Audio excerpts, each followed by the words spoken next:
turned into a novel. It's so interesting, the history of this fucking thing, Okay. because Epithet And Erased we're live. started as anime Oh, hello. Hello. It seems that Tom is still working out his computer things. Mm-hmm. Oh my gosh, Scrub, speak in the chat. Scrub's here. Well, Scrub's in the Discord channel. I don't know if it's to say like, anyway, we're going to sleep or something else. Ah, Tom is back. Hello. Hello, Tom. Welcome back. Hello, Tom. Tino's here. What's Tino. up? Tino spinal cord sword. Ding, ding, ding. Okay. I appear as entirely red. It's yeah, true. I guess that's what Discord does.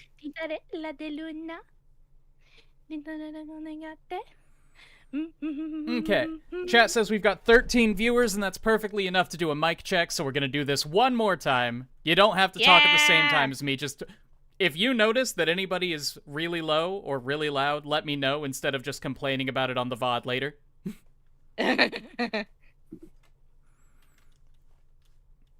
Okay. Got my coffee.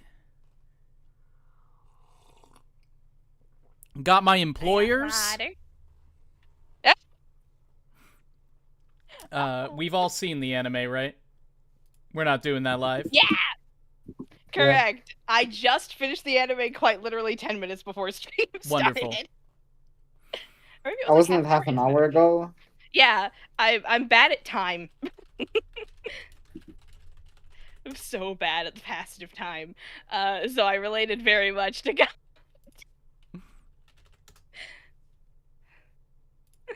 Okay. Oh yeah, I wanted to say something. I couldn't find the Wikipedia page with the episode summaries. Well, that's horrible. I mean, maybe I haven't looked hard enough. That's why I'm asking. Because just the page for the series in general doesn't have the episode summaries. Well, that's where we always get them. I found the page for the manga. IMDb has very brief summaries. So we'll just use that. Oh, okay. Hello, my wife. How you doing? Welcome to the chat. A wife? My wife's here. Hello. Hello, Mr. ExPoint's wife. Mm-hmm. Mrs.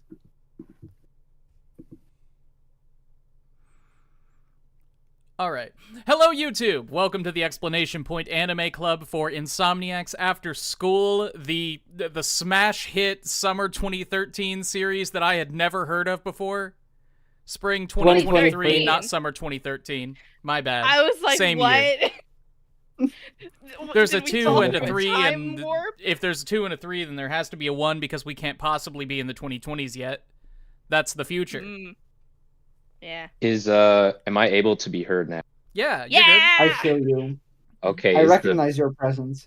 Is the mic quality awful? No, you're good. No, it's good. Okay. It's pretty good. You sound like you are recording from a microphone that is in a laptop. Yeah, that's because these are headphone microphones right now. I don't know what's wrong with my computer. Doesn't bother me. It is functional. Mm-hmm. All right. So Insomniacs After School is a show that I had never heard of before it won the poll for Anime Club against some decent competition. What were the nominees last time? I nominated Amagi Brilliant Park. Amagi Brilliant Park. Oh, yeah. Which I had also never heard. I had heard of Amagi Brilliant Park and Kids on the Slope. Oh, yeah. Yes, those are two, like, popular, like... Yeah. Go ahead. My friend in middle school was like really into Kids on the Slope. She wanted me to get into it, and I was like, wow. And then I forgot it existed. And then I saw it here, and I'm like, the jazz show. Sure. And like I voted for it out of integrity's sake, and then I saw that was Insomniacs After School was winning, and I was like, what? Yeah, seriously. What do like you mean? There were 1,500 votes too, so it's not just a case of like a couple of people really liked this show and there was low turnout. No, like Insomniacs After School was a show that I had like heard about in like passing. I really didn't know anything about it, but to like actually beat out like really well critically acclaimed shows like Kids on the Slope and Amagi Brilliant Park. I don't remember what the fourth option It was, was but like, Scarlet Noaria. oh, okay, yeah, but like the other two are like are like top tier shows in quality. Like they're very good, both of them. So Yeah, for not to this denigrate to win out, Insomniacs After School, which was fine. I think fine, yeah. I think what it was is that the dub is still coming out like currently. The last 2 episodes still have yet to be dubbed. Yeah, but I they've been noticed coming out that. week to week. Oh, really? Yeah, I found this show because on the incredibly legal site that I usually watch anime on, like the first episode of the dub was just on the front page, and I was like, oh yeah, I heard Mother's Basement mention this one time. Mm-hmm. Or the seasonal video, yeah. Yeah, I mean, I'm it's honestly not that surprised that this show won, because this is from 2023. All the other ones are like, I think, well over 6 or 7 years old. Well, it And was at honestly, least a like, very close poll, which is unusual. Typically, there's a very clear Yeah. winner on these things, and these were all within like 10%. Mhm. yeah. Except for Last time a poll Scarlet got that Noaria, close which was doesn't exist. last time a poll got Yeah. that close. I think it was when I nominated Yuri on Ice during Pride Month, and then Vivi Florida song won by like 2% or something. Which was insane and shouldn't have happened. Yeah, I think in terms of like popularity, like I don't think most people know about Kids on the Slope, or at least the fact that it's like a Watanabe show. So like people might not be on the up and up, but like people generally like KyoAni a lot. So I'm kind of surprised that Yeah. Amagi Brilliant Park didn't win. Mm-hmm. To be clear, I nominated Insomniacs After School solely on the strength of the first episode. Oh yeah. Mm-hmm. I saw it and I was like, well, I don't have any other ideas for January specifically, because I have a specific idea for February that I was going to do in December. But I can't do it in January because that's weirder than doing it. It makes a little sense. It makes sense. It'll make sense when I nominate it later. But And the making point sense is Mhm. what matters most. But yeah, Insomniacs After School. Insomniacs I After did School. I know that all, how many total? All 19 of us did the homework. We have all seen Insomniacs After School from start to finish. If you have not Correct. done so, then please say so in the chat now, so that we can properly shame you for not doing what you're supposed to do before coming to an anime club. Speak now or forever live in your Oh. shame alone. Yeah, we should all commiserate in our shame. But basically, Insomniacs After School is the story of 2 high school students who, for various reasons, cannot sleep at night, typically, as you might have guessed from the title. They meet each other in the haunted astronomy club planetarium that their school just has. They bond over their mutual lack of sleep and get closer, and it's a romance thing, and they has big Nothing Your Lie in happens. April vibes that kind of suck by the end. No. But overall, it's It is very gonna cute. I'm happy to have seen it. I I really was like. just about to say. Oh. No, go ahead. Go ahead. I was gonna say like I really like. So like I have not seen Your Lie in April because I heard vague rumblings about it, and I was like, I am not gonna like that show. I couldn't tell you why. I could tell just from vibes that I would not like the show. But like I my younger sister did watch the show, and I saw like approximately a total of 5 congregate minutes of the show, Mm-hmm. and it's sort of like I did not get Your Lie in April vibes from this show, even a little. But you I haven't I don't seen got know it. Your what you're Lie in talking April. about. Heavy Your Lie in April vibes. Tom, have you seen Your Lie in April? Of course I've seen So it. the Yeah, 2 people who've I- seen Your Lie in April say that this show feels like Your Lie in April, and the it- one person Okay, who yeah, hasn't fair. says that it doesn't. I would even say it goes harder into the death flags than Your Lie in April does. This show has more Ooh. death flags than the 4th of July in Panem. like yeah, like it's like it's not even a flag. It's literally like I don't This even know show what does it death like. semaphore. Yeah, it's I was crazy. not picking up on any death flags whatsoever. I don't understand Like, how that's none. possible. I can't I mean, what, is it just- actually possibly imagine that's the case. Okay. I'm kind of in agreement with Stars, and I also have not seen Your Lie in April, so I imagine there might be some correlation there. But let me just ask: Your are Lie you in April talking just about the fact that she established has? its own language of death flags? Is that what happened? Like, Your Lie in April was so influential that it just established a language of death flags that you guys specifically are picking up on? I don't think Hello, that's Scrub. it. Hi, Scrub. Welcome to the chat. I think it's not Your Lie in April that established this kind of thing. I can't speak to anime, but I know that it's very young adult romance in the Yeah. US. So stuff like John Green books and that kind of thing really popularized these kinds of this literary language for just establishing Like what when kind a of character this is. when a character who is like in canon like used to be very sickly and very frail and had all these health issues says and reiterates over and over, I'm not gonna die, this can't kill me, blah blah blah, this and that. It's pretty blatantly, It's but not in a only way that. that's It's when I know it's not only that, when but like she just tells Gonta, take my picture, leave something of me behind, dramatic lack of music, wind blows, anyway bye, runs away Yeah. from him. exactly What do you like mean Okay, you yeah, don't that- see the death flags? They're flying full mast. that's Okay, that Yeah, death flag yeah, I you're caught. right. I caught that one. I forgot about it, but then you a told me full and I frontal remembered. flag.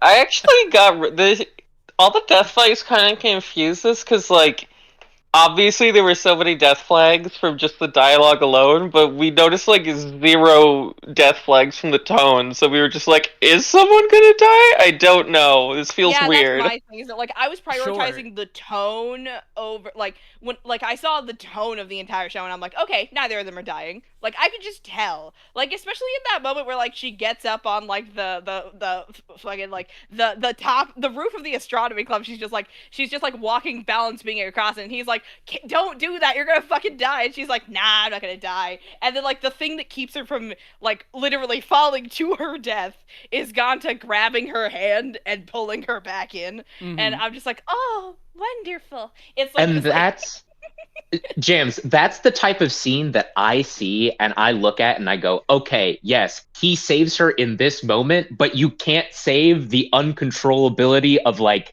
heart problems, Yeah, which and is like a when core we theme get of the to that show. episode, I'll have more to say about it, but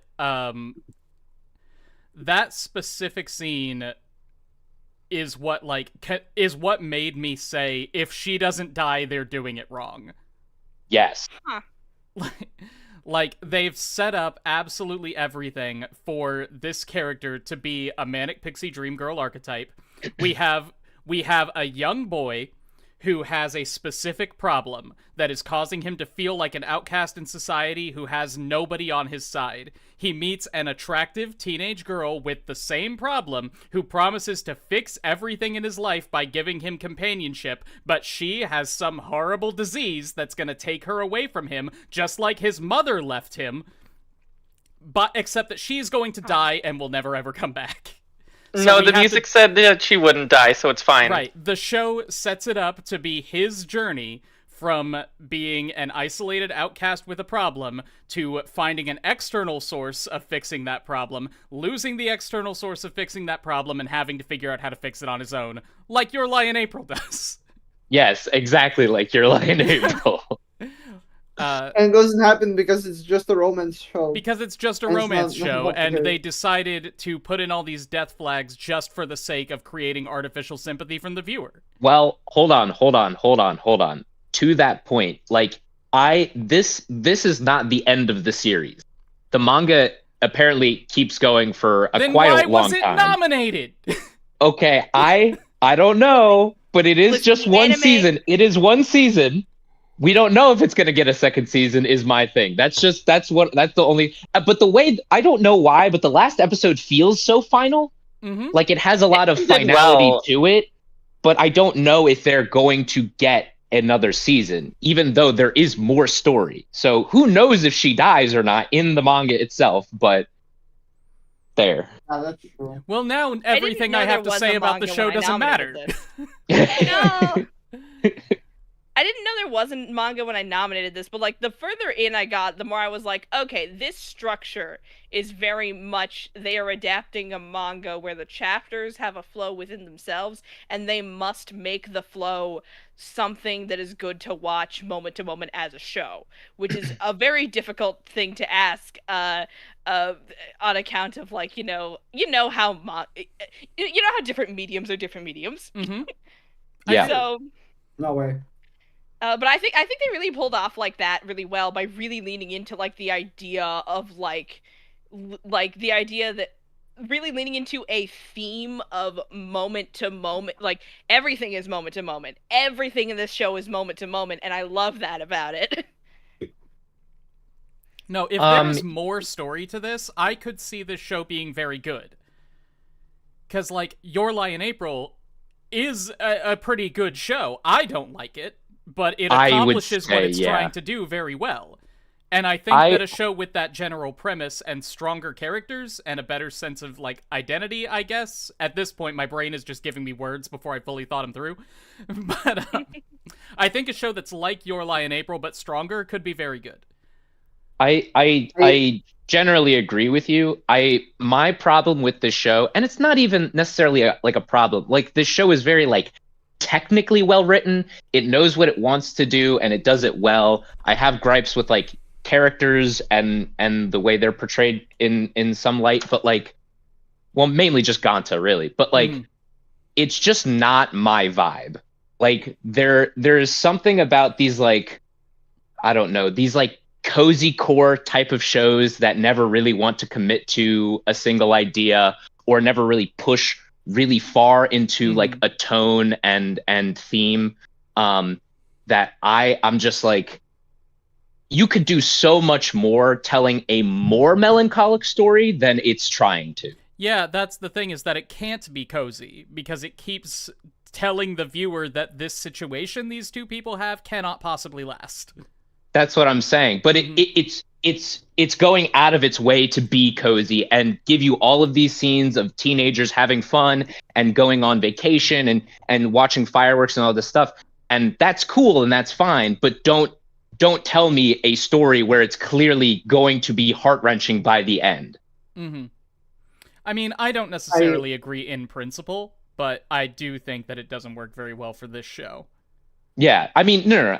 Like I said, this type of thing can be done well, but I think in this context for this show, it is not sticking the landing. Yeah, I'd agree with you there. Honestly, I think I have to disagree with it mattering how long this goes on for. Like, if I wasn't watching it for Anime Club, I would have dropped this by episode 3, no doubt. And I don't even care like if the death flags are there or if it plans to kill anyone off.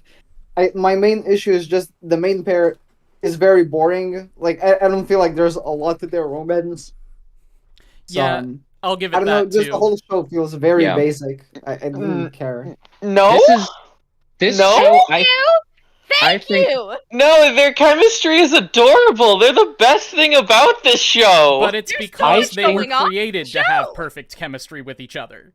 Like, it's very artificially good chemistry. They don't feel like people. They feel like characters in Your Lie in April. Yeah, I think this is also... I think there's a case where, like, I understand why Ganta likes Magari, but I do not understand why Magari likes Ganta. I don't understand why either of them like each other. I mean, in a way, I guess I do. A teenage girl likes sexy photography boy who also can't sleep? Right. And okay, has mommy issues? I get that. But not that last part, but I mean that's the issue. Like, I get it, but that's it's so basic. Like, there's not much of any meat to that. Like I didn't have any impression other than there's like just such a normal teenage couple, and all of this shit about insomnia and their trauma and anxiety that's just the occasion that brings this normal teenage couple together. Mm-hmm. And that's all there is to their whole relationship. And I don't think that's necessarily a bad thing. But I I mean, I guess do it's think not, but that this show doesn't wind up doing that all that well. I think it's really important that they are like incredibly normal teenagers aside from like the struggling with insomnia thing, because that's the whole point of like the idea behind it is that like these are just normal kids who have like it's like okay, so I'm about to make like a connection to the Lightning Thief musical, but there's I need to there's watch a song that. in there. I keep forgetting It's that so exists, good. and every time somebody says the Lightning Thief musical, I'm like, holy shit, how could I ever forget? There's this song in there where Percy's mom is attempting to console him after he's just been expelled for the 6th time, and the refrain in that song goes, "Normal is a myth," which is so fucking good. And like I think about that when I watch this anime of like everyone is like just a kid, but also like there's no magical extraordinariness to it. It's all very extraordinary, but it's also just normal stuff that happens on Earth to teenagers. I And mean, I it's like a that. young adult romance. Yeah. Is there usually magical stuff that doesn't happen on Earth in young adult romance? No. Other feel than like- like actually- teenagers acting like fully rational and realized people. actually, there is something I want to compliment the show on. Just quickly, what I liked was that it feels very grounded, much more grounded than like the usual high school romance show, anime specifically. Like all of the friends, especially, they have just feel very normal. And while I think that does add to the aggressive okayness of the show that made it boring for me, I think I get what Stars is talking about because of that. You can continue now, Stars. I guess it's like my thing is that I think it's just a facet of my personality that I find so much beauty and wonder in incredibly normal things. But I do. And so I love this show a lot because it also finds such beauty and wonder in incredibly normal things. Like these are memories like worth snapshotting and framing in a piece of art, which is the show. And and it like goes out of its way to like use the camera as like a metaphor for like keeping a memory forever, and it goes out of its way to like draw everything as beautifully as it can while also just so clearly being like very normal nature that you could see if you walked outside your house.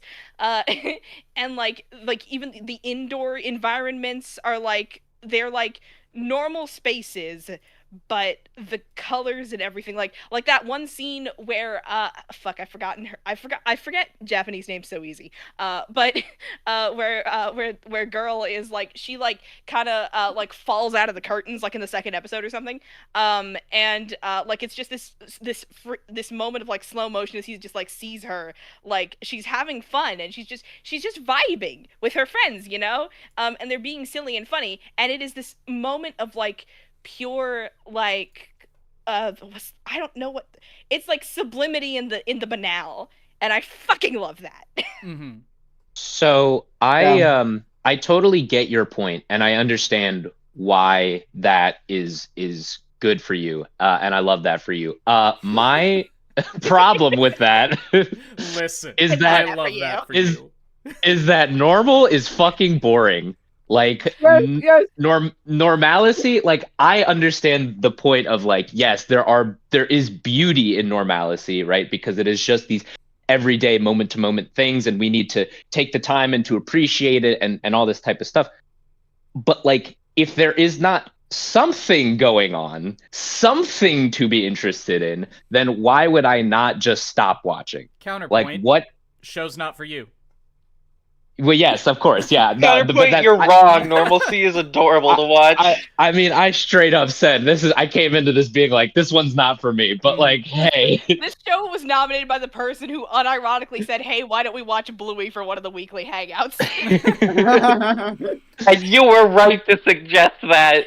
Yes! okay, I will wish I die could've in been this there. corner that you are correct, James. Yay! Okay, but even saying that, even if you want to throw in something like Bluey being normal, it is normal, but it's also like it's a show about kids, which means it is sporadic and all over the place, and you never know what's going to happen because you never know what's going to happen with a kid. You know what I mean? Like that's what makes Bluey enjoyable is that it can just be a mishmash of all these different feelings and emotions being thrown at you and happening at a million miles an hour because Bluey's 5 years old, right? So like, He's 6. You Well, never yes. know what Oh my could God. happen That with Bluey. changes Bluey pulls out a everything. gun in the next episode. I think that Tom has a good point here, which is that this kind of show requires buy-in. Like, it's not something that you can sit down and watch as a TV show. You have to watch it as an emotional experience. And that means you have to, like, open yourself up to it in a way. Like, you have to let yourself be invested in the relationship between these two people. Like Clanad. Clanad is a god-awful show. oh God, Clenad, oh no. So I have an Please idea load your for a guns suggestion for Anime Club. You Oh, can't no. do Clanad. Clanad is a Think god-awful show. But if you let yourself lose the part of your brain that is looking at this as a piece of media, and look at it instead as a relationship between characters, let yourself feel the emotions that they are feeling, then it can be Clanad- an emotional experience. There's a reason people like it so much. It's good. Clenad. Go on. It's good as a catalyst for emotion if you let it be. Even if it's bad as a show.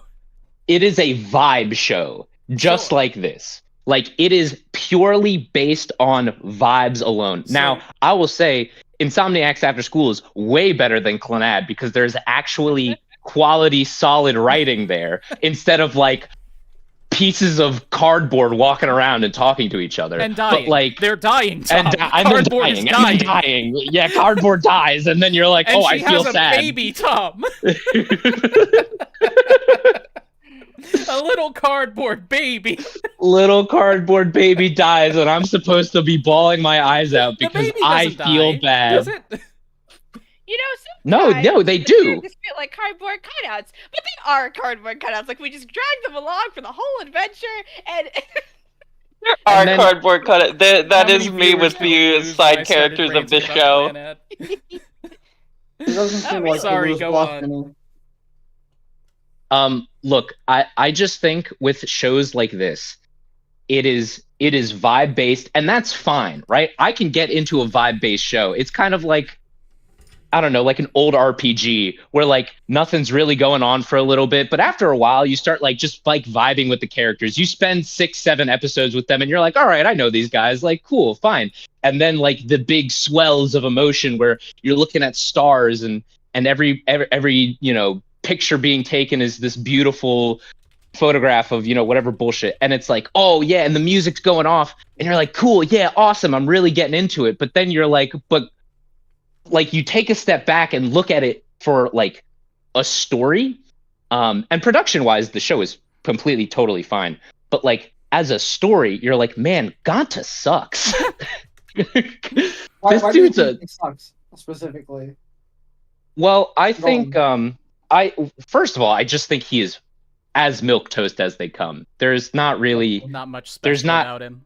there's not much special or like a hook to his character, which is like is awful because there was like he had a bad attitude in the beginning of the show, and they made it a point to be like everybody thinks he's this mopey asshole, and he's like being sarcastic and sassy to his classmates, and you're like, cool, yeah, I can get behind this, like, because it's something, you know. But then like by episode 2, that's like completely gone. It like completely washes away and nothing is getting replaced besides him taking pictures.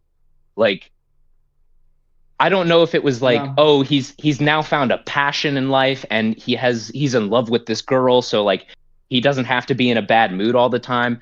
Like, fine, cool, but like if that was part of his character, don't erase that. Like keep that kind of tension there just to make it interesting, because if it's not there, then he has nothing. Mm-hmm. Like, Yeah. again, well, it's like you said, this is a vibes show. Like, the characters, despite the fact that they are the only thing that matters, aren't really that important, which feels weird to say. The idea of two people finding each other is what's important for the show. Yeah, Yeah. you've hit the nail on the head there. Honestly, I think the show.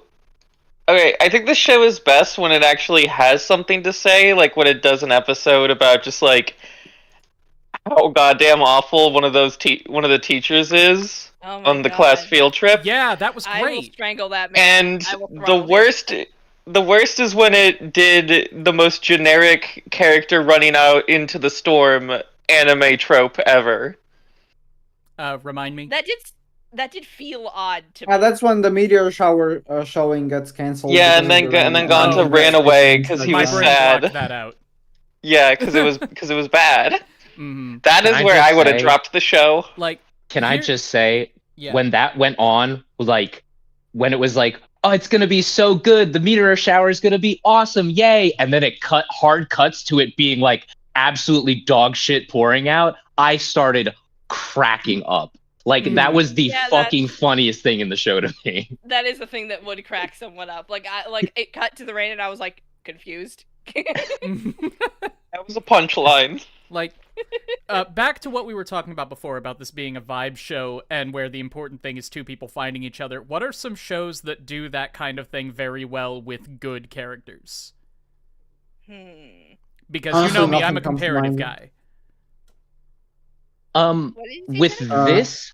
With this kind of like this kind of vibe, or like any vibe in general, because Well, I go feel with like you could. this kind of vibe if you can.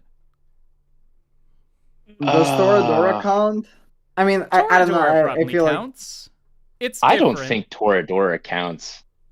I think Toradora is a very heavy character study. Like the characters in Toradora are like mean to each other. They have something going on. Teehee happy sugar like life. it's a, Oh my god. oh Horimiya. Would you count Horimiya, Tom? Oh. I haven't seen too much of Horimiya. I've Me only either. seen a few episodes. So like maybe, but hold on, I I've could been actually meaning to watch ugh. that one. Takagi-san isn't right. Your name is also bad. Honestly, I can't really think of anything. Usually we watch a bunch of like more adventurous shows for our dumb gamer brain. The closest thing I can think of is like Odd Taxi. After the Rain? You know what? Yeah, Odd Taxi isn't right. I'm sorry, I don't know where you're going with that. Yeah, again, I don't get that's that the either. example saying I don't watch these shows often. I'm Like, logging that's into the my best I can mouse so I do. could. Like, I'm logging into my mouse so I can find out. After the Rain is kind of the opposite of that. Nana? No, Nana is fantastic. Well, that's what I'm saying. What's a show that does this kind of idea well? No. Oh, you know the what? idea Oh, of yeah, two yeah, people finding each other. MMO junkie a little. Oh. Welcome to the Maybe. NHK, Fitz. You know what? I will give it to Welcome to the NHK. Fuck, I got it. Watakoi. It's a very different vibe. Wotakoi For- doesn't exist. What is that? I think I heard Jackson mention it once. Who? Oh, interesting. Your Lie in April, Oh, no. obviously. It's spreading. You know what? I would give it to Hyoka. I haven't seen it. Yoka. Oh. Spy Family. I kept hearing about that for so long. Oh, Spy. I'm joking about Spy Family. Spy Family's not right. Yeah, we're just Yeah. listing off shows now. hmm I agree. Spy Family isn't right. Yeah, Yeah, I'm it not is Uromanga seeing. Sensei. No. Jellyfish Can't Okay. Swim in the Night tried to be that a little. Would you give it to the silent voice? Yes, but a silent voice is also bad. Okay. Like I- not I- bad. That's harsh. What? You think but the silent I was voice gonna is say- bad? I don't agree, but bad is oh, harsh, but okay. it's not as good as everyone says it is. Dance in the Vampire Bund is a show that was very formative for me, but I don't think anyone knows about it, and I also don't think that's what it's about. Mhm. Hunter x Hunter Chimera Ant Arc. Oh God, no, no. All right. I also hot take. I hate Chimera Ant. I hate Chimera Ant so fucking much. I think that's harsh. Yeah, it is harsh, and that's why I said it. Anyway, nothing comes to mind for an anime that is about two people finding each other that is good and has good characters. Oh wait, you know what? What? Plastic Memories. If anybody's seen that, I think this is an apt comparison. I think I have seen Never that. heard of that before. Especially with the tragedy at the end. Like it's even the same type of premise where like two people find each other, the girl is definitely going to die. The guy is helped by her experiences, but it's really solid. It's really solid. Hmm. I would definitely, if you guys haven't seen Plastic Memories, give that show a shot. All right.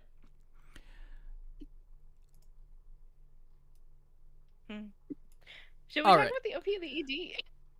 Sure, but I wanted to bring up one more thing first, and that's back when we were talking about the death flags and how the clear death they are.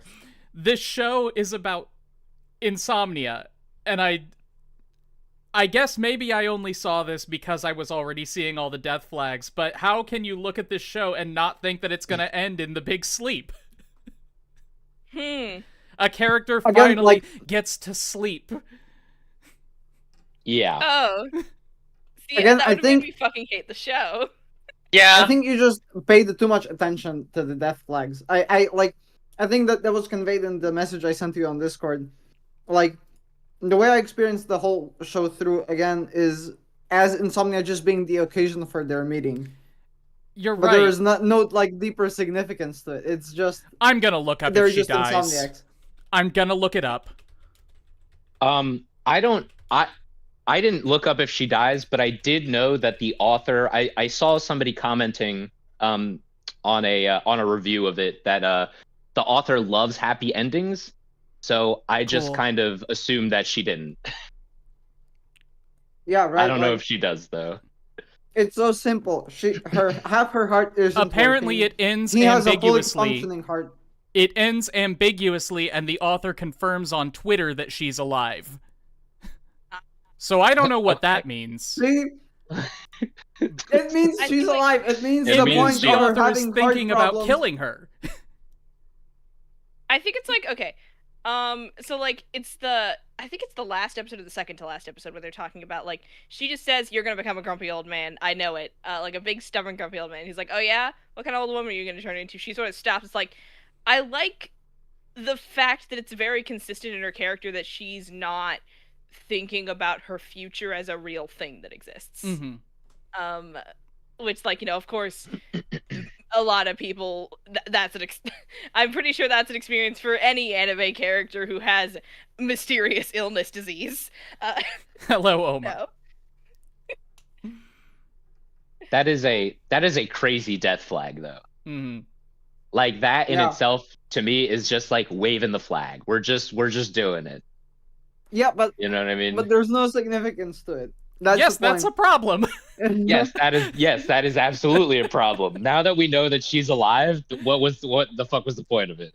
No, we know the The author point says is on that- Twitter that she's alive. We know that the Oh. manga is unclear about it. It's Okay. like, Yeah, but look, what is the point? The point is, half her heart is not functioning. His heart is fully functioning. She likes the sound of his heartbeat. It eases her anxiety. So she likes him. Yes, you buy into end. the vibes, and that's what it is. But if you don't buy into the vibes, it's really dumb. True, Yeah, true. I guess.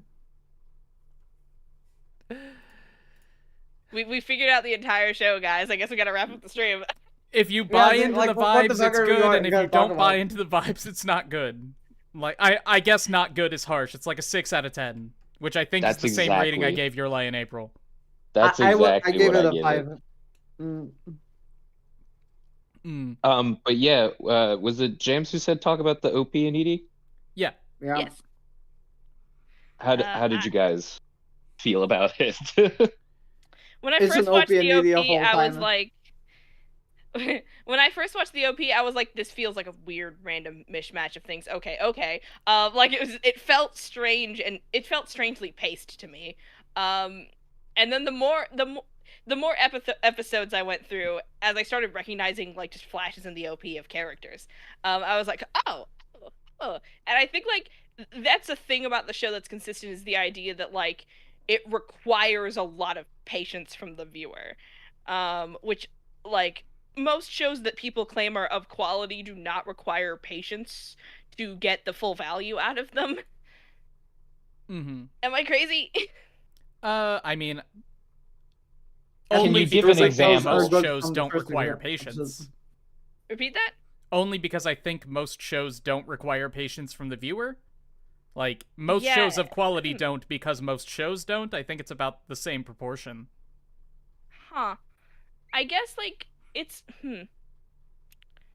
it's like what's an example of well, you're asking for examples of shows that require patience or shows that don't require patience? Yeah, I was asking for an example of a show that requires patience. March comes in like a lion. Okay. I'm thinking Sailor Moon? What does it mean to require patience? I'm not trying to That's a good understand. question. It's like Essentially, like, you know, the 3-episode rule where everybody's like, it takes 3 episodes to get good, but some people are like, oh no, this show gets good at episode 8, and it's like, okay, well, how many episodes do I got to sit through before it gets good? That's requiring patience. You know More what I than mean? that, Okay. I think Yeah. it's It's more- just trusting that what you're seeing is going to retroactively have been good once you Yes, understand it's it. like- Yeah, it's Okay, not yeah, asking that- for the audience's trust. that's a essentially. better way of putting it. Like, when you're done, you will have enjoyed this time. Yeah. And it's like that's why I think I think why it's so rare that shows that are considered really good require patience because because it's like it's a lofty thing to ask someone for that much patience, and so a lot of people are too scared to do it. To ask for that amount of patience in the first place. Yeah, Well, I especially think- in a syndicated TV show that comes out once a week. Yeah. Yeah. I think also with a lot of shows like that quote unquote like require patience, I think there is at least something promised, right? There is a promise made up front very early on of like, hey, this could go somewhere, or like this is Yeah. going somewhere. Just give us a minute, right? Mhm. But it's what you do between that time and the time where it supposedly like gets good is where you whatever, you lose people or whatever, but like there is still an initial promise of like it's going somewhere. Mm-hmm. I don't think Insomniacs After School has that initial promise. Yeah, Th- but that that is correct. promise They do is not what we're promise talking that. about. It's what sets the expectation that you will have enjoyed this experience once it's over. Yes. It's sort of like Okay. the thing that Insomniacs After School promises is a what's the word I'm looking for? A unrushed wander through the adolescence of these two kids who fall in love with each other. Like it's like the whole point is that we are not going anywhere specific. It is like you have thrown rocks at your friend's window and they open it, they're like, "What are you doing? I'm getting you out of here. My parents grounded me yesterday." Mhm. Exactly. Like that's My like parents the what? vibe. Grounded me yesterday. Exactly. Like that's like the vibe going on. It's like it's very it's very up my alley. I think in particular because like I very much like made like a routine when I was a teenager of walking down to the duck pond that was very near to my house in the middle of the night because I was an anxious fucking wreck. And so it's like it captures that feeling that I remember so incredibly well. And that's the thing that got me enamored with the first episode immediately. That they could do that. And I was like, if you can do that, I want to see what else you can do. You know? Mhm. Yeah. I get you. I get what you're saying. Yeah, I just Um, personally I Oh, go don't ahead. think Wait, sorry. that feeling was enough for this show. Wait, sorry, Cyrus. How does that connect back to the OPED? Oh, okay, so it connects back to the OP and ED because, like, when I first saw the OP, it felt like a weird mishmash of, like, nothing in particular. It was strange. It was, and I was like, I guess they just kind of put this together last minute, didn't they? Like, it felt like it was put together last minute, but then the more that I watched the show, the more I started recognizing scenes and moments and like just things, and I realized, like, oh, the idea is that it's this weird kaleidoscope. It's like the entire show is a memory. Like that's like I like that the entire show feels like it is a memory. There's something about that I really like. Yeah. And then the ED did the thing that I thought the OP was going to do, for which it's like, which is to say, the OP doesn't actually get across the exact vibe of the show moment to moment, but the ED absolutely does. And the ED is interesting because, like, both the OP and the ED's lyrics, like, talk about essentially the exact events of the show. But I feel like the ED fits the show a little better than the OP does, because the ED is about a single piece of their relationship and their lives and, like, the things that they do at night. yeah, I greatly liked the ED more than the OP. Same. It's so Like beautiful. even down to like song. Yep. Like the song of the OP was just like it didn't make me want to watch the show. Which is it made me want to go to sleep. Does Which the like OP not you- use footage from the show? It doesn't. It mostly does not actually use exact footage from Mostly? the show. Like, I can't remember a single thing that it used from the show. I remember yeah, a I shot of can't Gonzo use- Can't remember the screaming. opening. It was boring. Yeah. Yeah, I skipped through the opening pretty much like 9 out of the 13 episodes. But I think I watched the ED every single time. Mhm. Like it was I thought it was very good. Yeah, the ED was fun. But that's also like how do I this is the idea and premise of this show is more fit for a music video like the ED than actually telling a compelling story. What a take. Yeah. Oh. I think having snapshots of memories and, you know, like if that's the theme and the idea that you are pushing for, if you want to make a really cool music video out of it, like you can do a lot of different cool ideas with that. And then like especially when it's like revealed later on in the ED where like Ganta pulls down the camera after making all the snapshots. Also the what are they called? Like the shutter snaps to the beat Mhm. every time they're changing to a different location. I thought that was really cool. And then when he pulls down the camera and it's this very big, like momentous, like the chorus takes off and they and Ganta and Magari take off running. Like that's really striking. That's something that's like you're getting the vibe of. And I don't need to know these characters because they're not even characters. They're just like placeholders for an idea. You know what I mean? They could be anything. Oh. But when you actually know the characters, it's whatever. It's who cares. It's Ganta. Yeah. Okay. I'm gonna go to the bathroom real quick, and when we get back, do we want to go down this episode by episode? Yeah, Yeah. sure. I just went up. Fantastic. Sounds nasty. Be right back. I shall take a sip of my water. I will say now I have to wonder if we'll manage to like have a shorter. This is gonna be the For the shortest stream first so time far. in 6 months or something. Is it gonna be shorter than Pantheon Stalking? That was To be that was fair, 2.5 hours. It wasn't that short. To be fair, a lot of the episodes are pretty. I mean, there's not really much to talk about in terms of like slice of life kind of stuff, especially with this show. Yeah, Yeah, and exactly. also we don't have the episode summaries, so it's like we're gonna have most of it is gonna be from memory, I think. I just really want to talk about how much this show hates ableists, and that's kind of Oh, it. it's like, oh my gosh. I think the moment that's gonna stick with me forever is the fucking. We'll probably get to it in the episode, but you know the moment where her older sister is talking to Ganta about like about the About sports day and how it's just like, let's all win together, and I'm just like, you pieces of garbage. yeah. It's like, damn. That's ugh. I mean, we'll talk about it when we talk about it, but that is the best scene in the entire show. Oh yeah, absolutely 1 billion%. It's really interesting.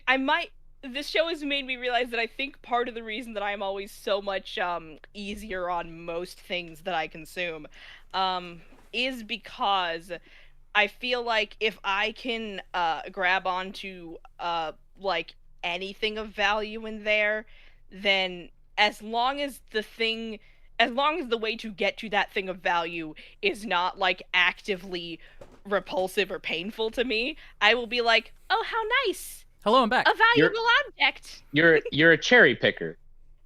Yeah. Yeah, I look. I know how easy it can be to cherry pick. I feel like I cherry pick with a ton of stuff.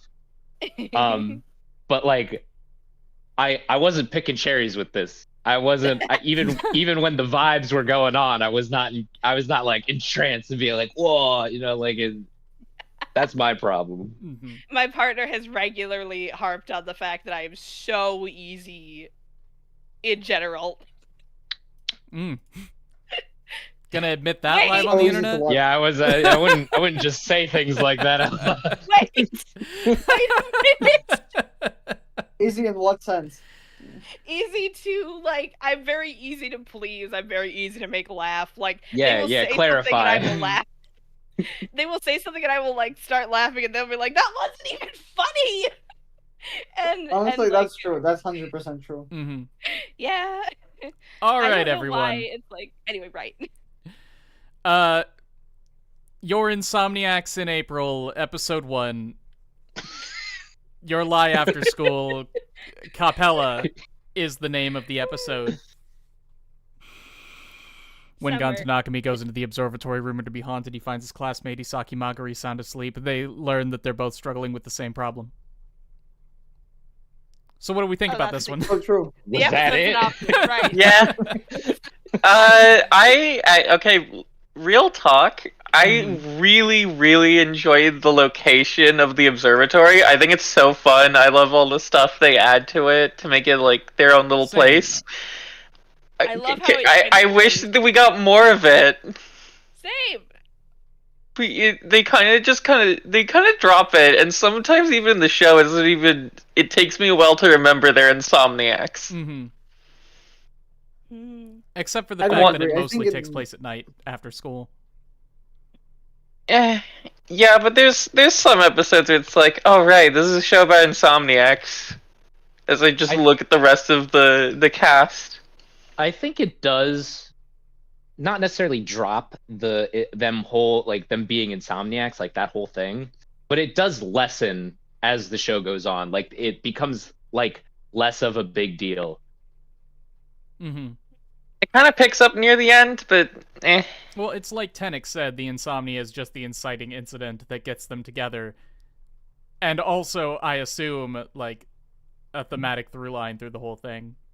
It doesn't really matter It's as a sorta like plot point past What the The beginning. idea theme? that like What sleeping is theme? like okay, so I'm thinking like it's like both of them cannot sleep at night and they have so much like shame and anxiety and depression and all this stuff around the fact that like why can't I just be a normal person who sleeps at night and goes to school and just does normal person things? Why is this the thing that is plaguing me of all the stupid things to be plaguing me? And it's like this whole thing where like the idea of like being able to sleep at all is the idea of like being able to be at peace with yourself and the world around you.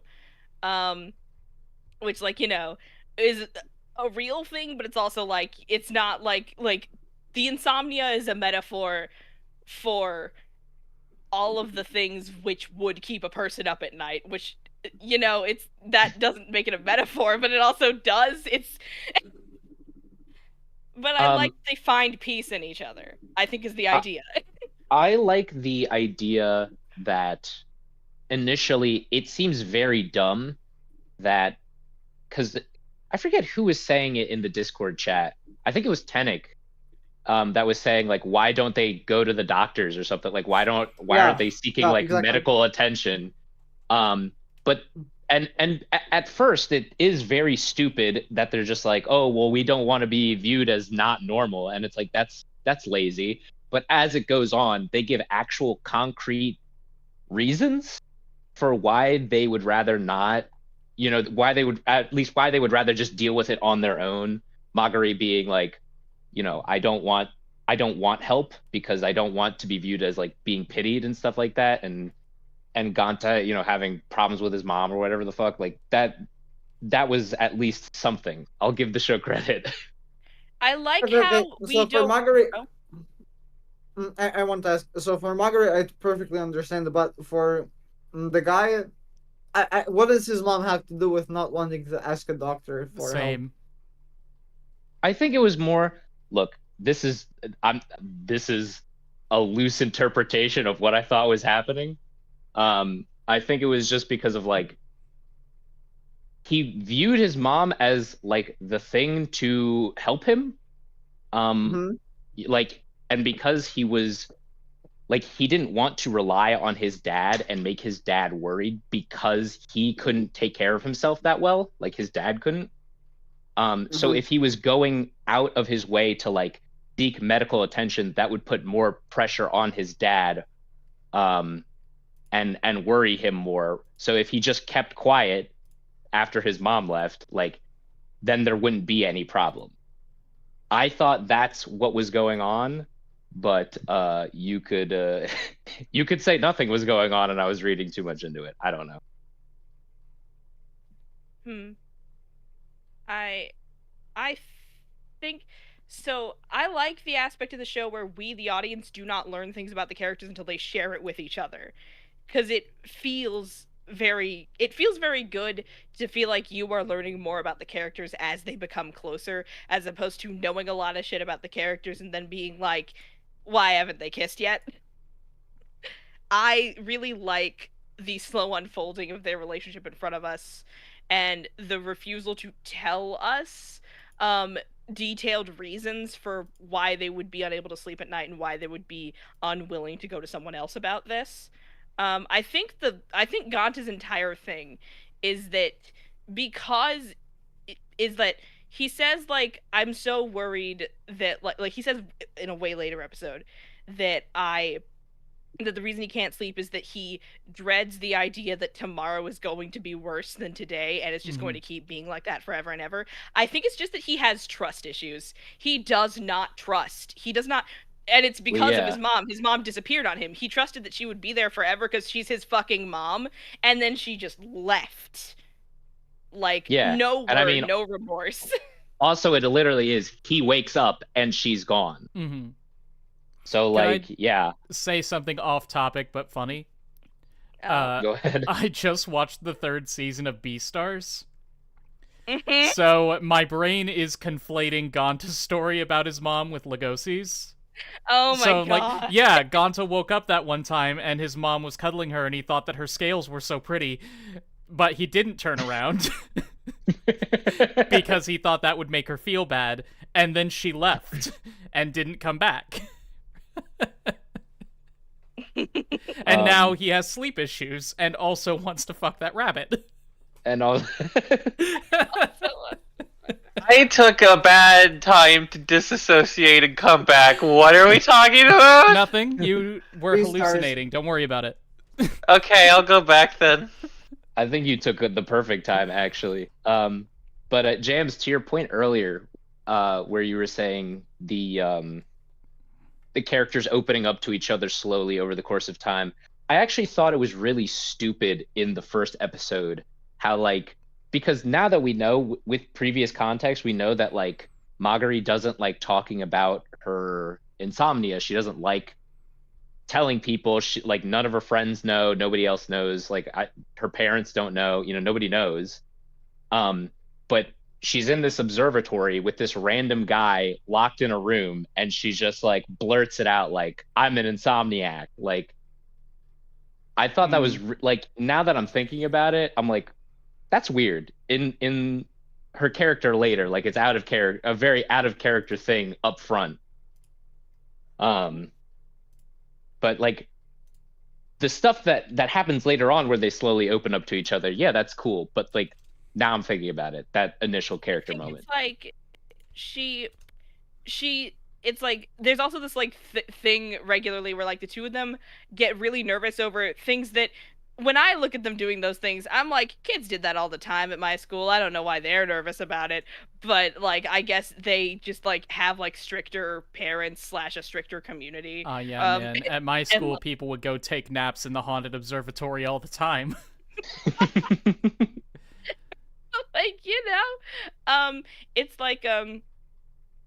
it's like she sees like him catching her as like essentially like the two of them being trapped in the observatory together because the door locked behind him Hey, when he Katara. closed it. Huh? Just saying hi to chat. Oh, because the door locked behind him when he closed it. It's like her being like trapped in there with him, and she can't just disappear. Like shortly after him finding her, like it's like she was going to just sort of disappear down the stairs, and then in class she was going to awkwardly look away from him, I would imagine, and hope that he didn't mention it. But now that she's trapped with him, her feelings of anxiety about the jig being up, essentially, she can't keep her mouth shut. I'll take that explanation. Sure. Yay. Can we talk about him finding her asleep? Dude, really very weird. Sleeping Beauty. Very strange. Strange thing to do. Very strange. I don't Like, remember what happens exactly. He What's just weird about leans it? over within like 3 inches of her face and looks at her like, Yeah, like, okay, He's just weirdo. admiring a pretty face. and that's weird. Like, I want to show this picture to chat, but I feel like it'll be more trouble than it's worth. Let's see here. Yeah. Let me just... I don't have any tax info or anything on my left monitor, do I? Not good. Is the same episode, is it still in episode 1 where they go out and almost get caught by the cops? Is that also in episode 1? Yeah, that is this image here. Chat, tell me. You're a high school girl. You see a not unattractive high school boy looming over you as you sleep in a drawer in the haunted observatory that we all had in our high school. He looks at you like this as you're blinking back awake after having slept for the first time in 2 months. Tell me, how do you feel? How do you respond? Honestly, What do you Prince do? Charming. It's your turn. I would probably like freeze. I would have this like a big freeze. Well, response. you're constrained in a drawer from what it looks like. Where was she sleeping again? She was just in an empty locker that was on its side. Yeah, you're constrained within a metal coffin. No. With this horrible man just looming over you. In a coffin. Horrible Ghost man? story. Death flags. I'm seeing them now.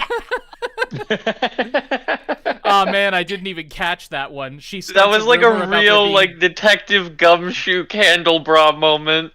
She starts a rumor about there being ghosts in the observatory, and she is the one who's going to die because she's the one in the observatory. Yeah. Garbage. Yeah.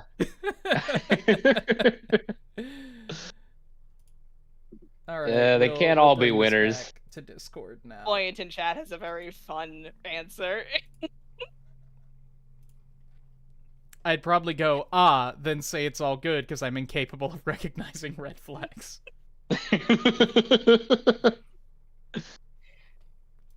Yeah, the whole way this relationship starts out is really strange. And Mhm. like I get it, but Teenagers are weird. it Whatever. yeah, yeah. They do But weird things. it does not make me want to root for them. Mhm. It's just kind of weird. And not in like a, oh, they're abrasive towards each other, so like enemies to lover type thing. It's just kind of like Weirdos. Weirdo strangers to lovers. Yeah, weird Strange strangers to children. lovers. Weirdo strangers to enemies to lovers.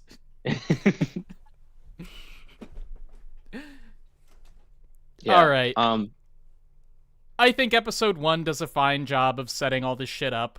Like, because we don't need to know much for this kind of story, right? You have two teenagers, they can't sleep. They have the same weird quirk about each other. They have met, and now they are going to fall in love. Oh, Yeah. I would say I really like the detail that this is the episode where Ganta first says, "Yeah, I asked for a console for my birthday once." Or like, I wanted a console for my birthday. He didn't say I asked for. He said I really wanted a console for my birthday once, and when my dad got me this instead, I just cried and cried. And like way later, that comes up again, but the story is different. Not in the sense of like he changed the story, but in the sense of like there are a few details that he completely left out, and that those details change the story entirely. Mm-hmm. The story behind the camera, I mean. Yeah. Yeah. No, I forgot that he mentioned the camera story here. No, they both mentioned that Magari mentions too that like, oh, she was a frail kid, but you don't understand what that meant. Or what that means until later. They both do it. There was something else I was going to bring up, and one of these pictures on IMDb reminded me of it. What was it? Someone tell me. Oh, the girl with the you so said in chat at one point that you really liked the girl with the pigtails. Sure, but that's not like worth talking about. We don't have to bring that up. Yeah. No, the girl with the pigtails who looks like Megami Food Wars. Really cute. Little art. I guess. I don't know. I kind of found the Girl Squad a little too forgettable. Absolutely. Like the side characters, besides maybe the one who's Matoko, the arcade owner. Oh no, Yui's great. Her. Yeah. I meant the high school alumni side characters. No, high school side characters are very, very bland. Except for the one who's memorable because she's just a jackass. Oh yeah, Yeah. her. I don't remember her name, but I think I know who you're talking about. I think it was Connie. The one with brown hair, right? Yep. Try looking. Yeah, she's a jerk. Thank you, Buoyant. Thank you for telling me to look back through the images. I wasn't doing that. Sorry, that was mean. I'm tired. No. You also insomniacking I was last night? considering just staying up all night for the sake of the bit. But I was so sleepy. That's not horrible. I'm really I glad know. you didn't do that. If I was up all night and then did this, I'd be way meaner to the show. Honestly, I'd rip it apart. But I actually really liked the teacher too. Oh, the teacher was the nurse? fun. You're right. I liked the forgot teacher. her name, but the nurse, yeah. Mm-hmm. Yeah, her and the Cat? well, the cat, yeah, but the white-haired alumni, Yui? Yeah, Yui. Yes, Yui. Yeah, I love. She was my favorite character. She was the best one by far. Yui was a Yui very is well-written delightful. character. Yeah, I liked her a lot. If this show, like, the way that the author writes adults is way more interesting than how they write teenagers. I really Do you like think the there's a way they chance write that that's just teenagers. because realistic and well-written teenagers aren't interesting? No. I Not think a it might person be until because you're teenagers 20. suck. You're not a person until Yeah. you're 20. It's the rule. Yeah. That's true. That's facts. That's Um, facts. I mean, I feel like the teacher is kind of superficial. I don't think I have any comments on her, but Yeah, but I don't think that's a problem. yeah. Like, Yeah. I'll she's not still part defend of the story. chemistry She of the doesn't main have to be characters deep. in the show, though. I think the main characters in the show are cute together. I know you said it was artificial. I disagree. But brain too tired to make a solid argument point. I don't think think it's like- things have to be natural to be cute. Like, you aren't gonna find a Hello Kitty out in the wild. What do you mean? I'll Have I find been one searching eventually. for nothing? This implies that there are other things you can find out in the wild. Yes, like whale sharks. Mm. I'm Anyway. looking at the picture that made me want to say something, and I just can't remember what it was. What's the picture? Maybe I can I doubt it, but sure. help. Like, we'll just go ahead. I like to be Left helpful. monitor on. Everything else off. This is the picture. Like, it might have been about the observatory, because the observatory is a very cool setting, like Scrub mentioned earlier. They don't really do anything with it, though. I know. So that's a shame. Like, if I mentioned in the Discord the Animal Crossing ass soundtrack that this show has and how much I love it, I feel like if this show were just like about building a secret base in the observatory, and the plots of the episodes were like, we have to get a couch from somewhere, I would love that. Just a cute show about them customizing their little observatory Like you- hideout and trying to hide it from other people. A bastion builder. Oh, I was gonna bring up the thing about hiding from the police at night. That was episode 1, right? Yeah, that was episode 1. I thought that kind of situation was much better for, like, raising the stakes on their relationship than having her maybe or maybe not be dying. Mm. Like, Where yeah, it's they're like, teenagers is it- sneaking out at night to do weird shit. Focus on that. Yeah, Like, like, weird shit, their like, entire taking relationship is pictures. based on covert operations. Yeah, they're I don't know teenagers why- sneaking out at night with a camera to take pictures of things. That's weird. No, it's not. Yeah, have you This ever is seen me normal. without is this the problem camera? with That's society. weird, We need to right? normalize-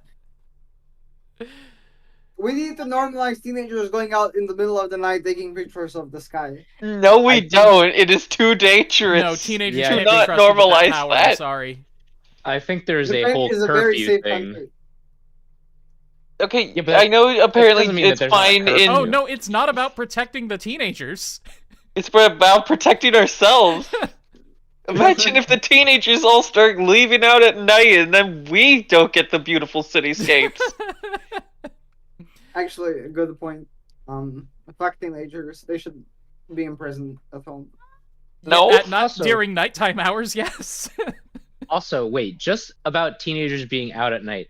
What the fuck was up with the dude who, he saw Classmate? Ganta out at night? Yeah, the classmate guy who saw Ganta out at night and then was gonna blackmail him. And then when they both got caught anyway, then it just didn't matter anymore? Question mark? Weird. I've What happened completely with forgotten that? this plot line. I'm sorry. It might Wait, come but up They wait, you're completely talking about forgot this bully culture, existed. right? I mean, isn't it that the teacher catches them and gives them an earful, and that's just that? Yeah, but then Ganta acts like that didn't happen, like that the guy wasn't just about to blackmail him. Like, what the fuck was wrong with that dude? Like, I think it's like, honestly, I very much relate to Ganta in this in that moment of like, I very much had to survive through having a lot of shitty classmates. yeah, and but Um, the show also just treats it like nothing fucking happened. I wouldn't say that. They linger Well, on I don't know Ganta's, what like, you expect to happen. like it's like I he don't doesn't know. I guess say that's a things fair with point. words about it, but Mhm. like what is he gonna do? Like it's like it's like the whole point of having those moments connected to each other is that like what's the word I'm looking for? It's like Yanta, like it's this is stuff for episode 5. I have like actually like interest theses to say about episode 5, but it's we need to build to it. Okay, well, let's just keep moving then. Yeah, I mean, it's not like the guys actively hang out after that. No, but I feel mean- like if the narrative treated, well, I guess it kind of does. I feel like if the narrative treated him more like an asshole and people were like abrasive towards him because clearly he was trying to fuck with our main character, then there would be at least some type of tension. But I don't know. I guess I should have. I guess I expected a little too much. I don't know. There was no tension in this show. I'm sorry. Except waiting for this girl to die, which doesn't happen. Which doesn't happen. The tone Which is said it why wouldn't. I had a great time because I was not picking up on that tension. The things you choose to pay attention to. Yeah, it makes That's the all end the of my difference. thought. This is a thing that has been said about me word for word. Wait, I thought we were talking about Call of the Night. It's not the same anime. Oh my goodness. Well done, Tino. Episode 2. Upsilon and Lambda Scorpii. We are not getting through this. Not episode by episode. Who cares? Gonta and Isaki Probably have will. experienced They're- lonely nights as they each struggle with sleeplessness. They form a nightly fun society using the observatory as a secret base. First and most important thought. I mean, That's not what you call that. Nightly Fun You do Society. not call your school club the Nightly Fun Society. End of thought. Next We will episode. not be negotiating. Rebuttal. Why the fuck not? I didn't It's consider stupid. that, Tom. oh right, I do actually have a comment here, a pretty insignificant one, but they end up taking just the sofa, like the sofa that can take one person, but not the other, like couch. Not the love seat. Mm-hmm. Well, it was Yeah. really hard to get it up there. I was about Yeah, it to was say, hard to get if, one up there. Did you I don't see know them how they they could were struggling? barely They get didn't the want to do that chair. again. If they could barely get the chair, which is like half the size of the love seat, they're not getting the love seat up those stairs. Also, Okay, the but Nightly look at Fun it this way. Society does not need a love seat. Yeah, They're Why here for not? fun, not for love. Love is fun. I thought that's what the show is about. no, No, they take 11 no, episodes to sleep kiss. is Sleep is love. fun. Fun, no sleep. Sleep, no fun. Love, Sleep, love, rain, sleep, Reki, sleep, no fun. slide, skate. Beep, beep, beep, beep. I honestly had basically no important episode by episode insights. Yeah. I had the Yeah, I mean, I feel hilarious like we joke talked- about the Is warehouse. this the episode where they get caught? I think Like so. at the end of it? There are no Yeah. pictures of them getting caught, but the third episode has Yui in it, so it must be. Yeah. Oh. I really loved just like it was a really nice character, like I don't know if it's like a character moment, but the moment where he just like no hesitation says, "Yes, I did this by myself." I liked that. Hmm. Like I liked that he like it's so clear that he's like very much starved for like connections with people. Like he has one friend who has known him since elementary school. And everyone else in his class is like just kind of tolerates him. And the first person he has a connection to, he's immediately like, she's not getting in trouble. Nope, not happening. I like that. I think it's a really nice like the there's very small details about the characters that perhaps my brain then latches onto and blows out of proportion. But I like them. We've already talked about the nurse. I think if nobody has anything else to say about episode 2, we can move on. Yeah. Because episode 3 is where Best Adult Woman enters the story. Yes. This episode is called Fomelhout. I don't know how to pronounce that. When another student expresses interest in joining the astronomy club, it makes things a lot more complicated for Ganta. That What? doesn't happen? Say Wait, that. what? That doesn't What? happen. What happened? You lied to me. That doesn't happen. What? That's This not is what straight up happens. misinformation. Steve, You're spreading Anyway. misinformation on the internet. When I Hinata think what- goes to join the astronomy club, I don't think that she was a particularly well-written character. I don't remember much about her, to be honest, but just actively, like, taking a role in saying that the club room was so dirty and cluttered and trying to clean it was a little bit bitchy, I think. Like, and the fact that she wasn't on board with it just being a sleeping club and tried to create that whole meaningless conflict. I don't know what you're referencing. I mean, I don't think it is. It's. I'm not. It's just I'm to compromise referencing the teacher. other character who comes in trying to join the astronomy club and make things more complicated for Ganta. Don't you remember? No, I think I forgot about that. Guys, he's memeing. I What are we memeing. not? I'm No, joking. I'm I gapping. thought Me, the me meme when was I'm also a reference, me when I'm right? too funny. Me when I'm too I thought he funny. I thought he was like that he was like referencing a different show as he was making the meme. Oh, No, I mean- no, he was just being funny. I'm Hinata is a being a very comedic genius, is what I'm being. Hinata is a very common name, so Mhm. I get yeah. I get where you're going. I get where you're going. All right. My darling wife brings up a good point. Who was that white-haired kid in the halls? That was her. That was the. Why Yeah, was she wasn't in the that her? halls? Why was Because in she the was hallway? talking with the teacher who was the supervisor, because the nurse, the teacher, needed help for bringing back the astronomy club. She's I understood inside that your at least. hull. She's inside your house. See, Yeah, I think the idea is that the teacher called her up to be like, "Hey, can you come in so we can talk about something?" I guess. I don't know why you couldn't just call her and leave it at that, I but just remember her being in the halls. I don't remember her talking with the teacher at all. No, yeah, no, we didn't but- see her doing Well, we that. don't but see her. I think that's implied later because we know that she's been in contact with her. yeah, the teacher Something like says, "I talked to this old student and she's going to Yeah, teach you Maya. how to do stars." Our picture taking. Why didn't the nurse Why didn't the introduce nurse them at introduce school them at school then? then? Because they were in class.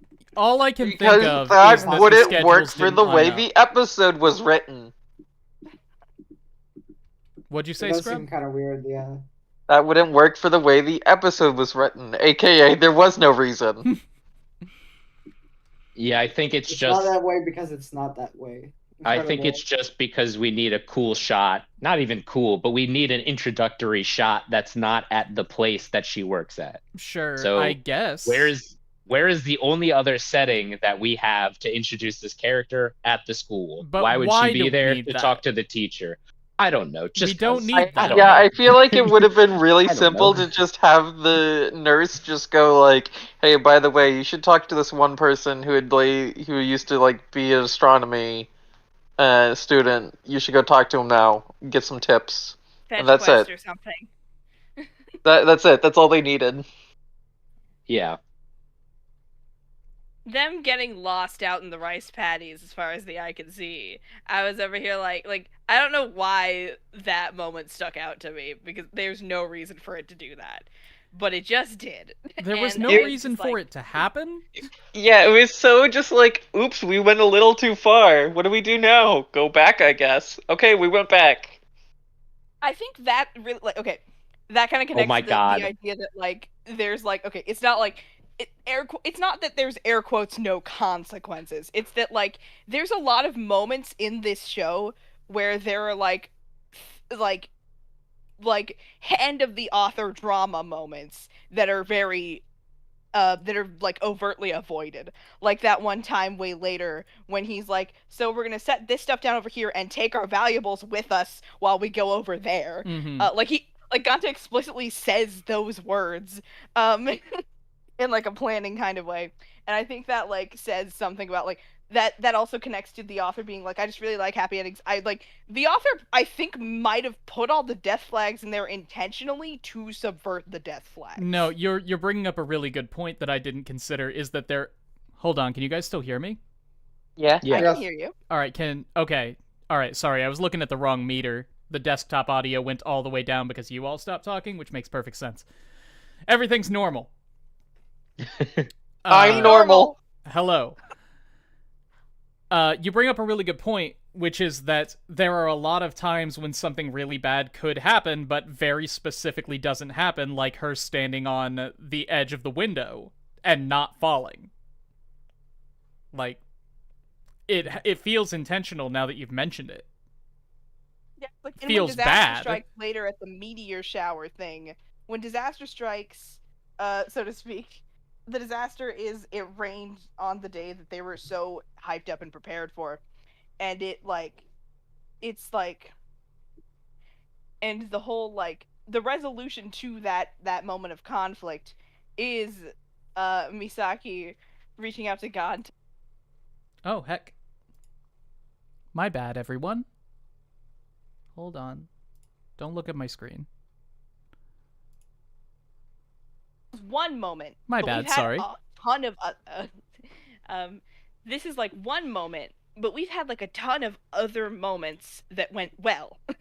And like, you know, it's this idea that like it's this I like that the show creates an interesting little mosaic, so to speak. And like I feel like that says something. Like I think that's the thing that the show is trying to say. Sorry, I missed most of what you said because I accidentally left the Discord call. Oh no, that means chat didn't hear half of what I said. It's true. Okay. Well, that's all right. I think it's like, okay, to reiterate it as concisely as possible, the whole a bad thing could have happened and then it very specifically did not, and that contrasting with the moments where bad things do happen, how completely out of the character's control the bad things are. Like they can't control the weather, and they can't control like their pasts, and they don't know what the future holds, but they're in the present right now. And it's this whole thing of the show being made of moments, and most of those moments being very nice, happy moments. I feel it's trying to say something about like the nature of like how you focus your own attention in your life, I think. So you have me. My only, I guess, rebuttal or anything would be like, that's what the show is going for. Like I feel like very clearly, obviously, but all of the problems that like the death flags, right? All of those are like, because there's like, I think there's a couple different times where like something bad is about to happen, and the one of the characters, Magari or Ganta, reach out to one another, and that's supposed to be like a driving theme of like they are together so they can get through the bad things. But then it's just, coincidentally, the bad thing does not happen because I guess maybe because they reached out to each other. Like in the case of like when one of them is falling and them reaching out to each other, like, oh yeah, then the bad thing doesn't happen because they catch each other, right? Cool, fine. But like her falling is also a death flag, right?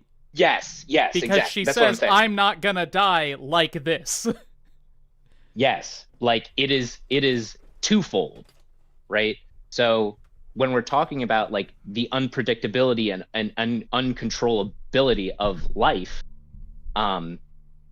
like we can't we can't just forget that like everything is out of our control. Like only your decisions are going to be able to make an impact on your life. Most things are going to be out of your control. There's so many different aspects that you can't you can't worry about, which is what the characters are, well, not the characters, specifically Ganta is doing. Right? He's worrying about the weather, he's worrying about his anxiety, he's worrying about what's going to come tomorrow. And when he's doing that, like Magari is just there to be, a grounding support, stable, whatever for him. But if essentially like if the show wants to go into why these moments are so precious, like we can't be waving around death constantly and then not capitalize on it. Like That's fair. I think you said we can't be waving around death constantly, and my brain hopped straight over to a thing that I heard. It's like I heard someone begin a lecture. I say someone. I heard CJ the X begin a lecture. Where they said, and I quote, like, listen. The thing you have to remember all of the time is that you could kill yourself at any time. And it's this idea of it's like the idea that like to live in the moment is to live knowing death will come. Mm-hmm. Like I don't know how to explain it. It's like Well, it's the myth of Sisyphus. Sisyphus. It's like, I'm not sure if that's the myth of Sisyphus. It's Camus' The Myth of Sisyphus. I'm trying to it was really effective and it makes a lot of sense to me, but it's really hard for me to articulate things that make sense to me because I've learned over the time that lots of things that make perfect sense to me make no sense to anyone I try to speak to. Well, I mean, I think it makes sense. I understand you, but I'm not trying to understand how that connects to the show. Are you It saying connects that? it connects to the Go show ahead. because like she's kind of been grappling with her own mortality since she was like 2, right? Like nobody expected her to get this old in the first not to get this old. They didn't expect her to get this they hardly expected her to reach her teens. And like that she says like later it's like she can't imagine what her future like she's like I don't know what the future has in store for me like her like the reason that she is still alive today is like this big confluence of coincidence. She does not control when she lives or dies, but she knows that she is like it's like I just really like Misaki's relationship to death, okay? This might be a little bit of like I guess like because like for me for instance some of my first memories are near death experiences because I am asthmatic so in that same way like it's very like I think one thing that they didn't do with Misaki that I think would have been interesting is this, and like it also connects to the insomnia thing, is the idea of your body just betraying you for no reason. mm-hmm. You know, like, like it's uh, like it's like my lungs function in a way that is antithetical to the way lungs should be functioning, and her heart only like beats halfway. Like, you know what I mean? Like it's this idea of and in that same way like Ganta being like Ganta and her connecting over like their bodies betraying them in the sense of I cannot sleep when I need to be asleep. Like I can't do it. I just can't. And it's like they don't actually touch on that in the show, which I think was definitely like a missed opportunity. But they do touch on her relationship to death and how she is still alive right now. And I think that's like the idea of fusing the death flags with not at all following through on the death flags. Mm-hmm. Okay, but I just want to ask. So, do you all think like there is a message the show has for the audience from all of No. this? I don't necessarily know if there is like a message that it's trying to like give to the viewer, but like the moral of the story is life is unpredictable. It's a lot of things are out of your control. Find hope and comfort and love in the people around. Yeah, Like, I Don't be don't a think fucking ableist. I don't Yeah. think there's Don't be fucking anything evil. super profound about it, and there's a reason that I say we have to nominate 12-ish episode fully self-contained and finished stories, because I feel like I can't say what the moral of the story is because it's not done. I'm so sorry. I did not know. You should be.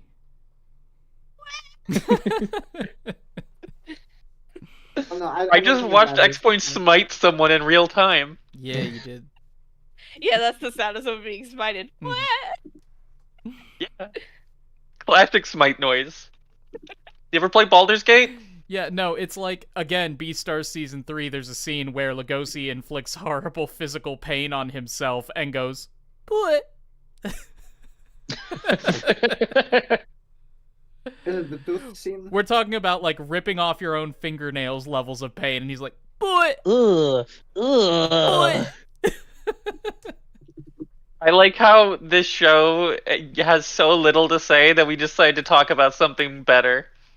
I don't know if Beastars Season 3 is better than this show. Okay, fair, but I'm far more entertained by that than by this. Entertaining, sure, At the but very better? Yeah, I would say so. We haven't talked about Yui yet.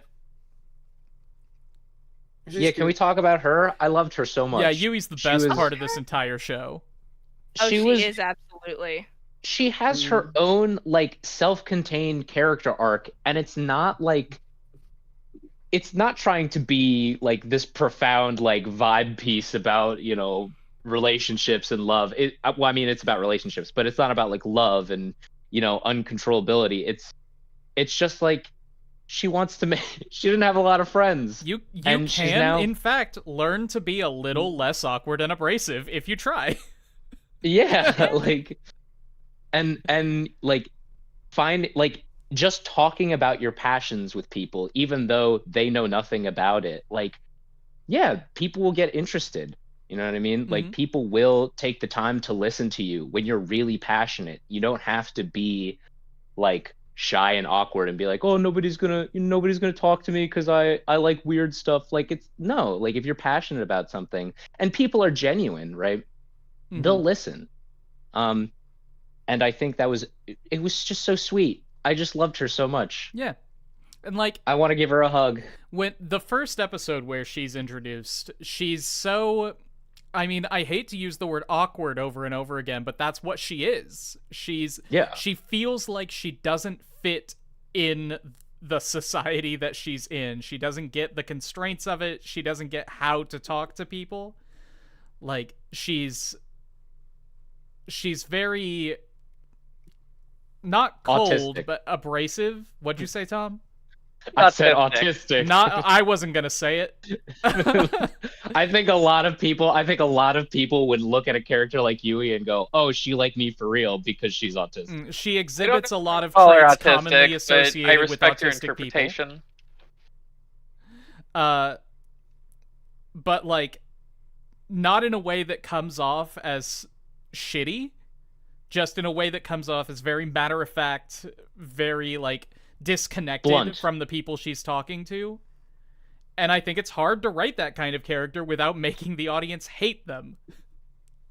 Yeah, like, when she came on screen, I was like, am I gonna like you? Like, I was afraid I wasn't going to, because, like, I saw her design, and I was like, ooh, you're interesting. Oh, no. Does that make sense?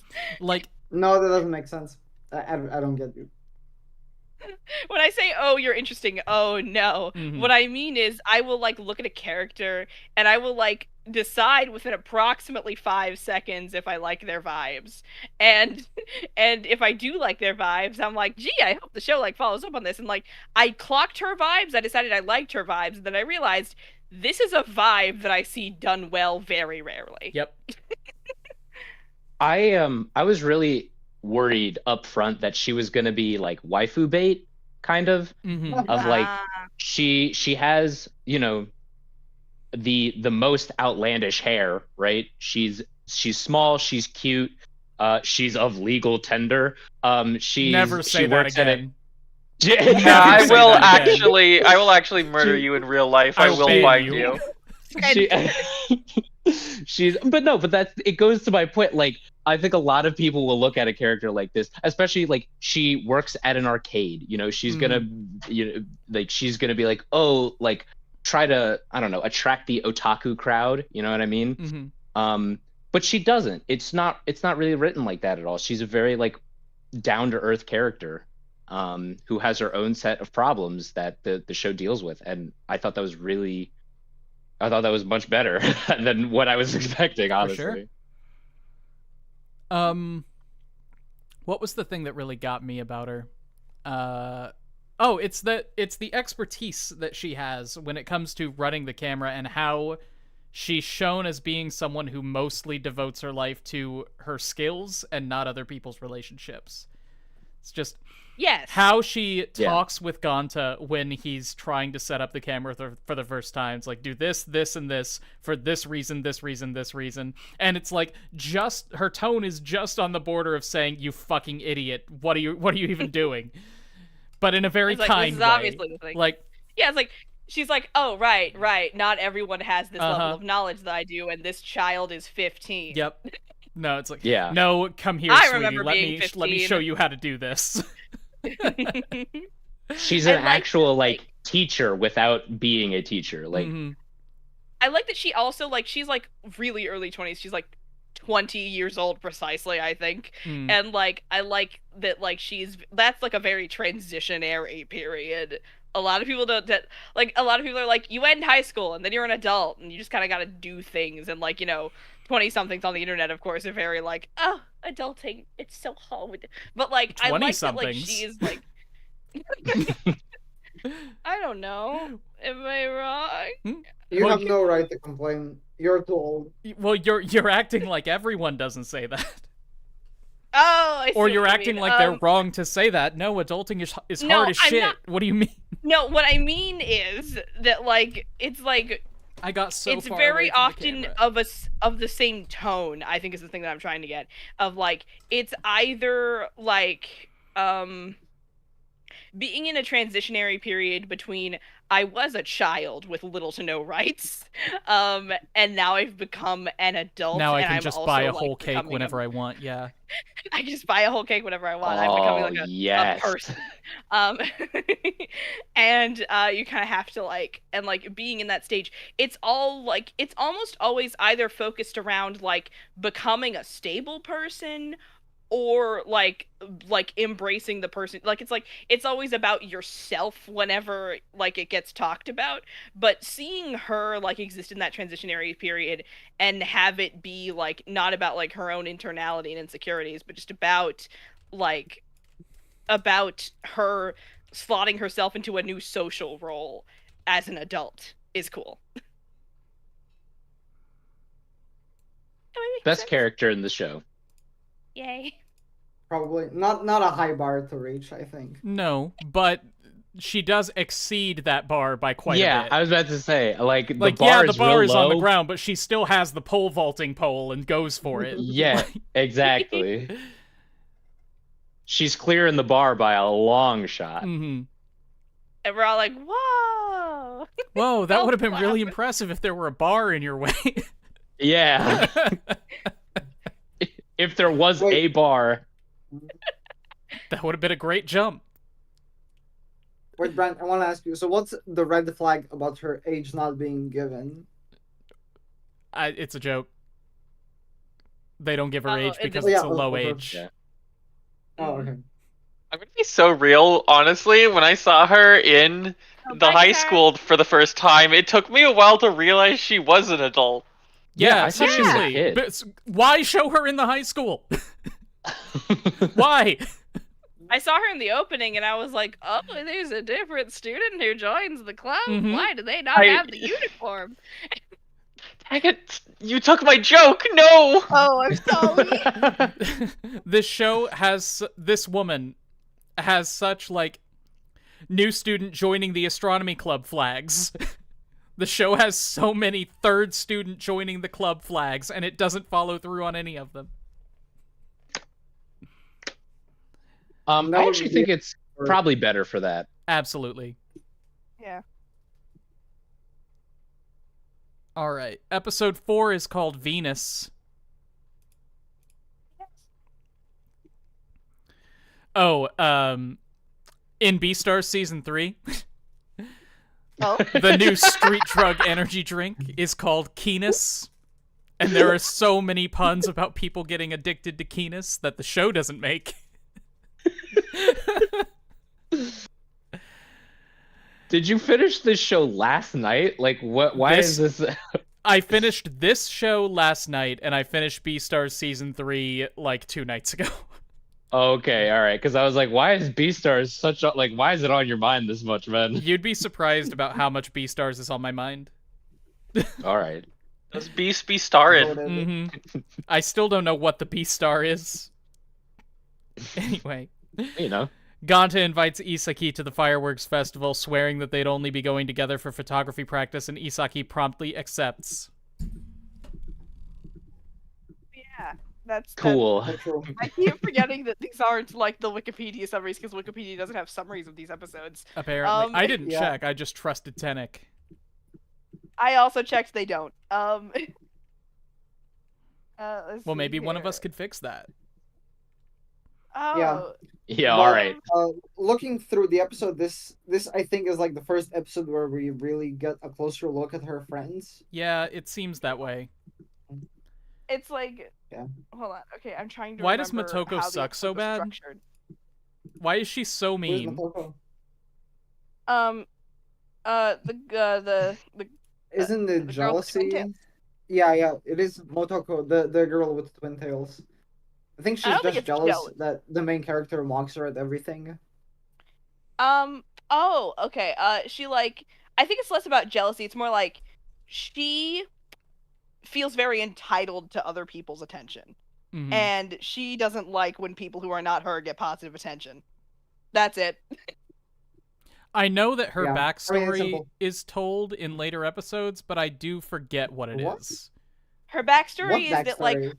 her parents run a very established restaurant in Mhm. town, and Oh, very yeah. often she was like the only child in like a room full of like adults who were very willing to dote on a like huge precocious little child, to the point where now that she is a teenager she just kind of expects to be attended to, and um it's like she is also very good at the job of cooking stuff that is tasty, so that's pretty neat. Mhm. But like Have an they interesting character. I don't know, it's like they like the regulars around the restaurant call her their little princess. It's like it's this whole thing where like she lives into she grew up in an environment that was essentially tailor made to make her kind of a bitch. She was the Another reason meanest, why, and I liked her the most. Whoa, yeah, that's something. definitely. Out of the three girls Oh, that you like the were one who had a personality the most. yes, Okay. yes. What Yeah. are you telling me? You didn't like ghost stories? I really liked the baseball girl the most, I think. He was nothing but sport. I I know, liked but like, Pigtail Art Girl the most. oh, nifty, we have an even spread ish. Yeah. It's like, oh. So one thing I noticed in the dub, the voice actress for Baseball Girl, she definitely was like recording in a remote setup because every Yep. time she spoke, you could tell she was using like a different quality mic. It's like Mhm. the characters would be talking. I'm talking out of a box. Yep. It wasn't I as recorded bad this as in I've my heard bathtub. in some other shows, but no, she Yeah. definitely had either some mixing issues or a lower quality mic than everyone else. Sad. And so like anytime she said words, I was taken out of the moment a little bit, but like I found that a little delightful for Mhm. reasons that I'm not sure why. Well, because it feels like a late 90s, early 2000s anime, Mm. where they always have like one or two characters whose voice actors are not as good as the rest. Fair. No, it was nostalgic. Nifty. But yeah, it's like it's really interesting how like the second episode he tells her we shouldn't let people know that we're associated with one another because people don't like me, but I want people to like you because you're likable. Like it's like And then it it's never came up again. it never came up like essentially like slowly it just becomes no, we're associated with one another. Mhm. And their friends are like, associated, you say? Like, associated? Whoa. The nightly Oh. fun association. I mean, it's a society, but you know. I think association would have been a better word, but anyway. Can we also talk about the bully character? Well, I Oh, mean, he's just I won't call him the bully, really. Like the But, guy who tries to blackmail Ganta and then doesn't? yeah. We're gonna call him. I don't know. He's a he frat could go boy, in the maybe. other pool of just like ableist bitches that I want to talk about later, but we'll get to it when we get to it. Sure. I don't know. It's like it's really weird to me that like he's like, I know what to do. I can like gain a leg up here, and Ganta's like, you have what are you talking about? And then like it's is it really this episode where the thing with the teacher happens? I guess it must be. I think so. 'Cause Well, it's episode 4. 5, right? Yeah. Well, Episode 4. Episode 4 is Yeah, when it's in he episode like 4. tells off the teacher, right? And then episode 5 is when they're at the camp. So like episode 4, golly.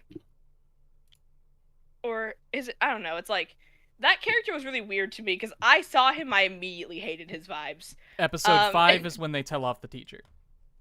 Oh, I see. It's like, I don't know what it is. Like, so the end of this episode is where he just sees Ganta passing by and he's like, thoughts are happening. Connections are being made. They're all bad connections.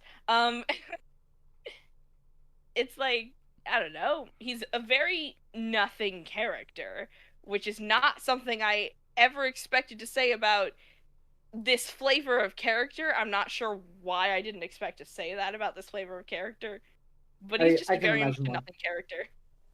So, can I comment on that? I think maybe what I expected more is because bully characters usually have more of an antagonistic role, like they're more involved with the plot. But the show basically has no plot, so he's just like an asshole that occasionally bothers him, and that's it. He's not a bully, And he's a nuisance. yeah, exactly. And I actually wanted to comment on that because I really like that. I thought, like, just from this first episode, that he was gonna be some kind of normal bully character, but especially throughout like the school trip they have, he ends up being more of just kind of an annoying guy, which honestly feels more true to life, if you ask me. Like I didn't deal with that many bullies, but I did deal with a fair amount of people in high school who were kind of annoying.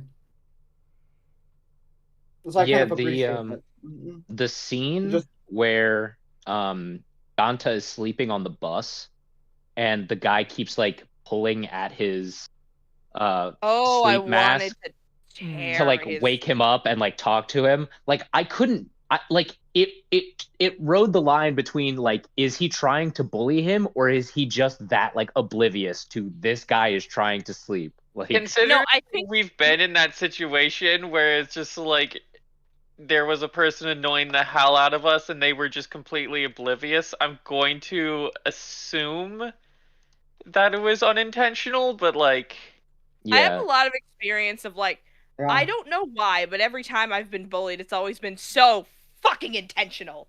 And like it makes me so fucking angry. But like it's like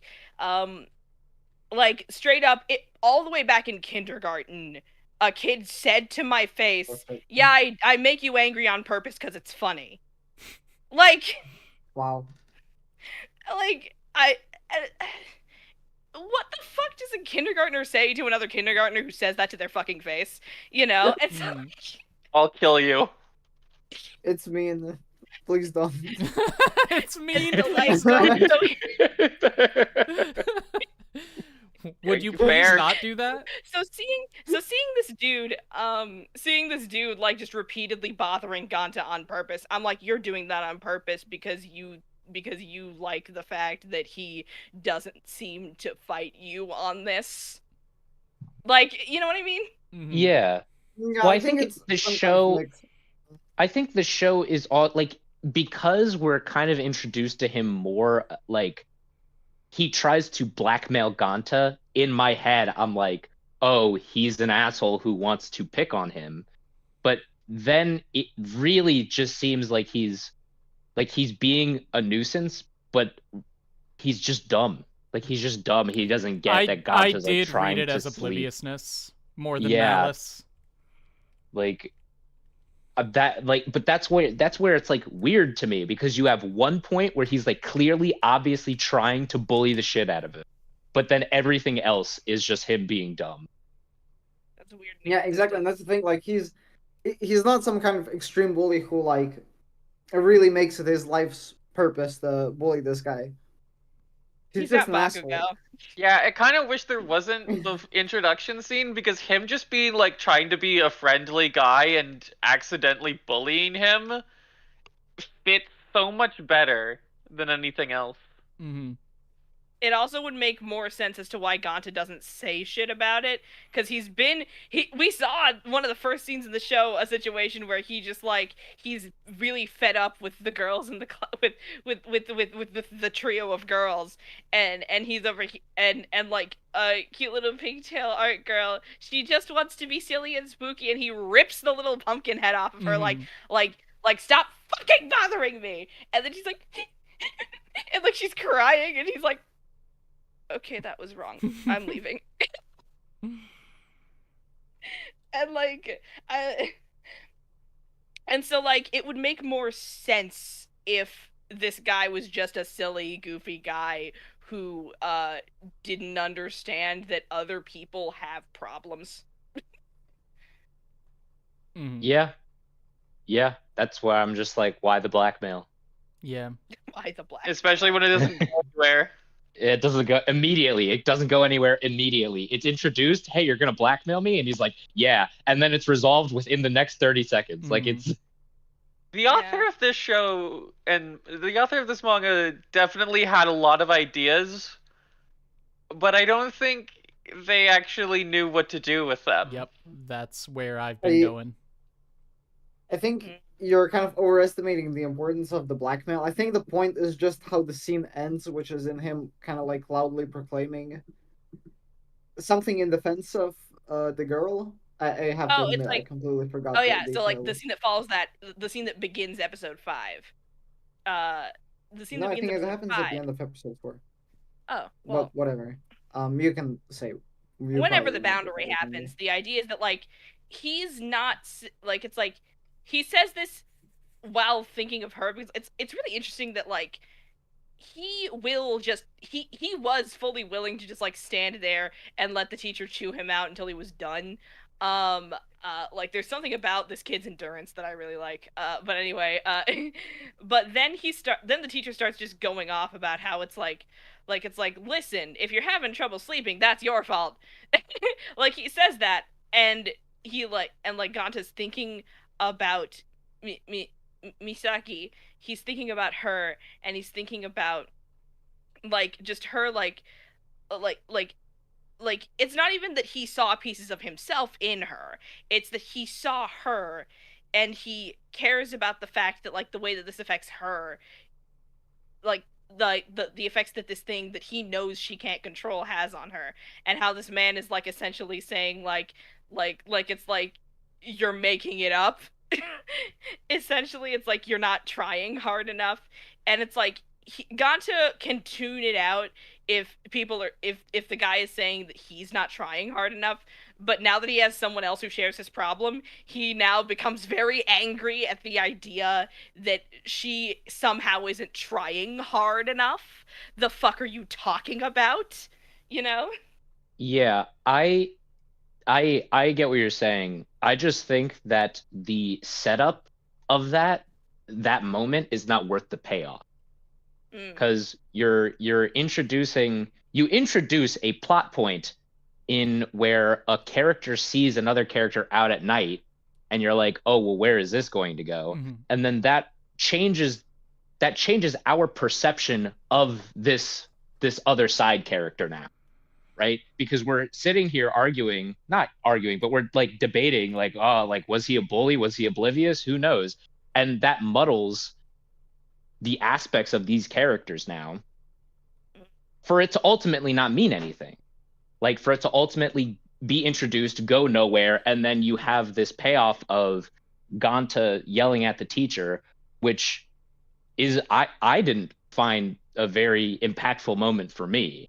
You know what I mean? I thought the side character having a conflict with our main character was going to be interesting, or at least could have been interesting, or do anything, but it ended up being nothing. I don't know. I kind of just like the scene just for itself of just, I guess to be fair, it's a lot of just like, yeah, I've been there, and this is cathartic for me, so. I understand. I liked the scene where Ganta yells at his teacher. Sorry, I'm watching the Game Grumps play Danganronpa 3. There's a character named Gota. Conflating the two is very funny. But I like the scene where Ganta yells at his teacher. I think that literarily, the problem with it is that it ends when Ganta is done yelling at his teacher, not when the teacher responds to it. Like, for that scene to be complete, we need to see if the teacher realizes that he made a mistake and was being an ableist prick, or if he doubles down. Both are fine. We just need to see one. And then there doesn't even seem to be anything that happens. Like the teacher's just kind of like on his ass a little more during the camp, and that's it. It all comes back to just being a scene to show that these two characters are in love with each other. That is the show. That is the show. That is the show. It's just these two characters are in love. It's very much a, don't worry, we're not going to make the story about something that is not the thing that I said it was about at the beginning. Yeah, I think. See, if like, I think though. Well, I was gonna say I think the idea that Ganta telling somebody off that was like not necessarily making fun of Magari, but like insinuating that like she wasn't trying hard enough, even though she has medical problems. I feel like that could have been done in a different way, but I don't know. I can't imagine a scenario where you get that type of like setup to, I can't think of one in my head, but surely there had to have been a more efficient way of doing it than setting up this blackmail plotline or whatever. It did not go anywhere. Speaking of going places, next episode. Mhm. All right.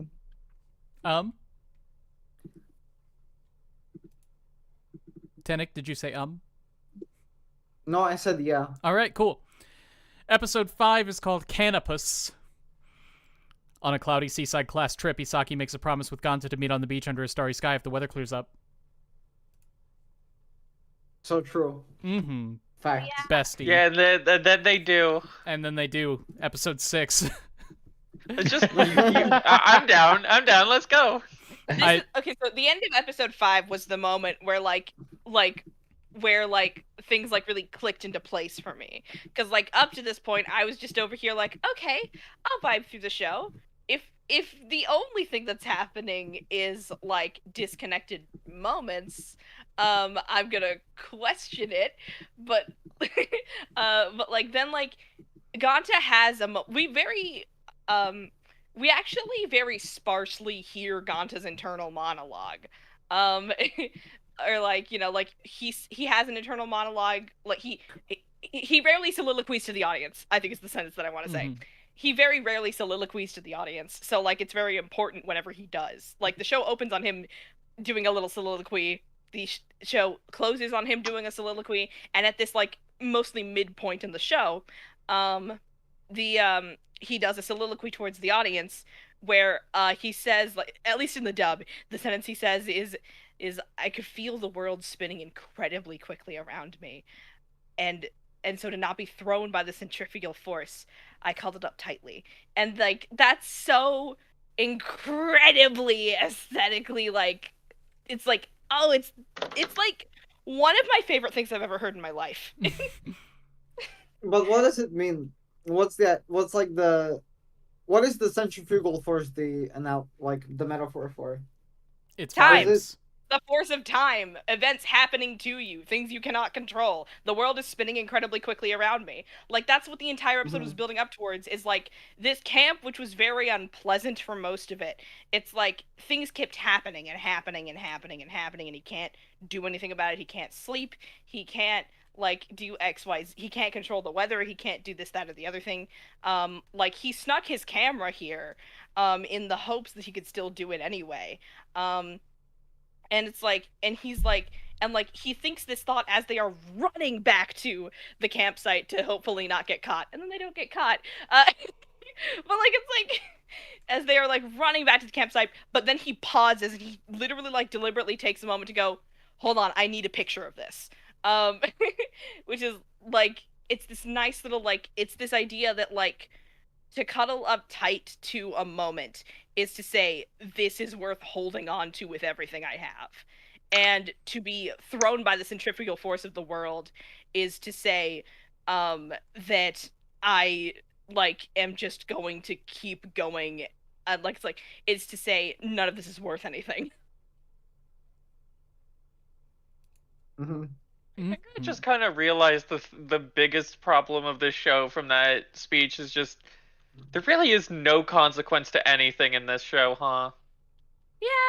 Wow, it's almost as if there is no plot. I mean, you said it yourself. I mean, right? there It's can be just consequences in a show with like a slice of life show. Like, there's just none here. It's just things happen. like a slice of life show. I mean, I'm not sure I understand your point. Like how a slice of There life can show be has stakes. consequences in a slice of life show. This doesn't have that. Yeah, one of the most impactful moments in any anime ever for me is that moment in Non Non Biori, talking about slice of life shows, where there's a whole episode where Renge makes a friend who is visiting family for the summer, and then summer ends and the friend leaves, and we just get like a 45-second scene of Renge just staring at the camera and bawling her eyes out because she's a 6-year-old girl who just lost a friend and doesn't have a concept of time.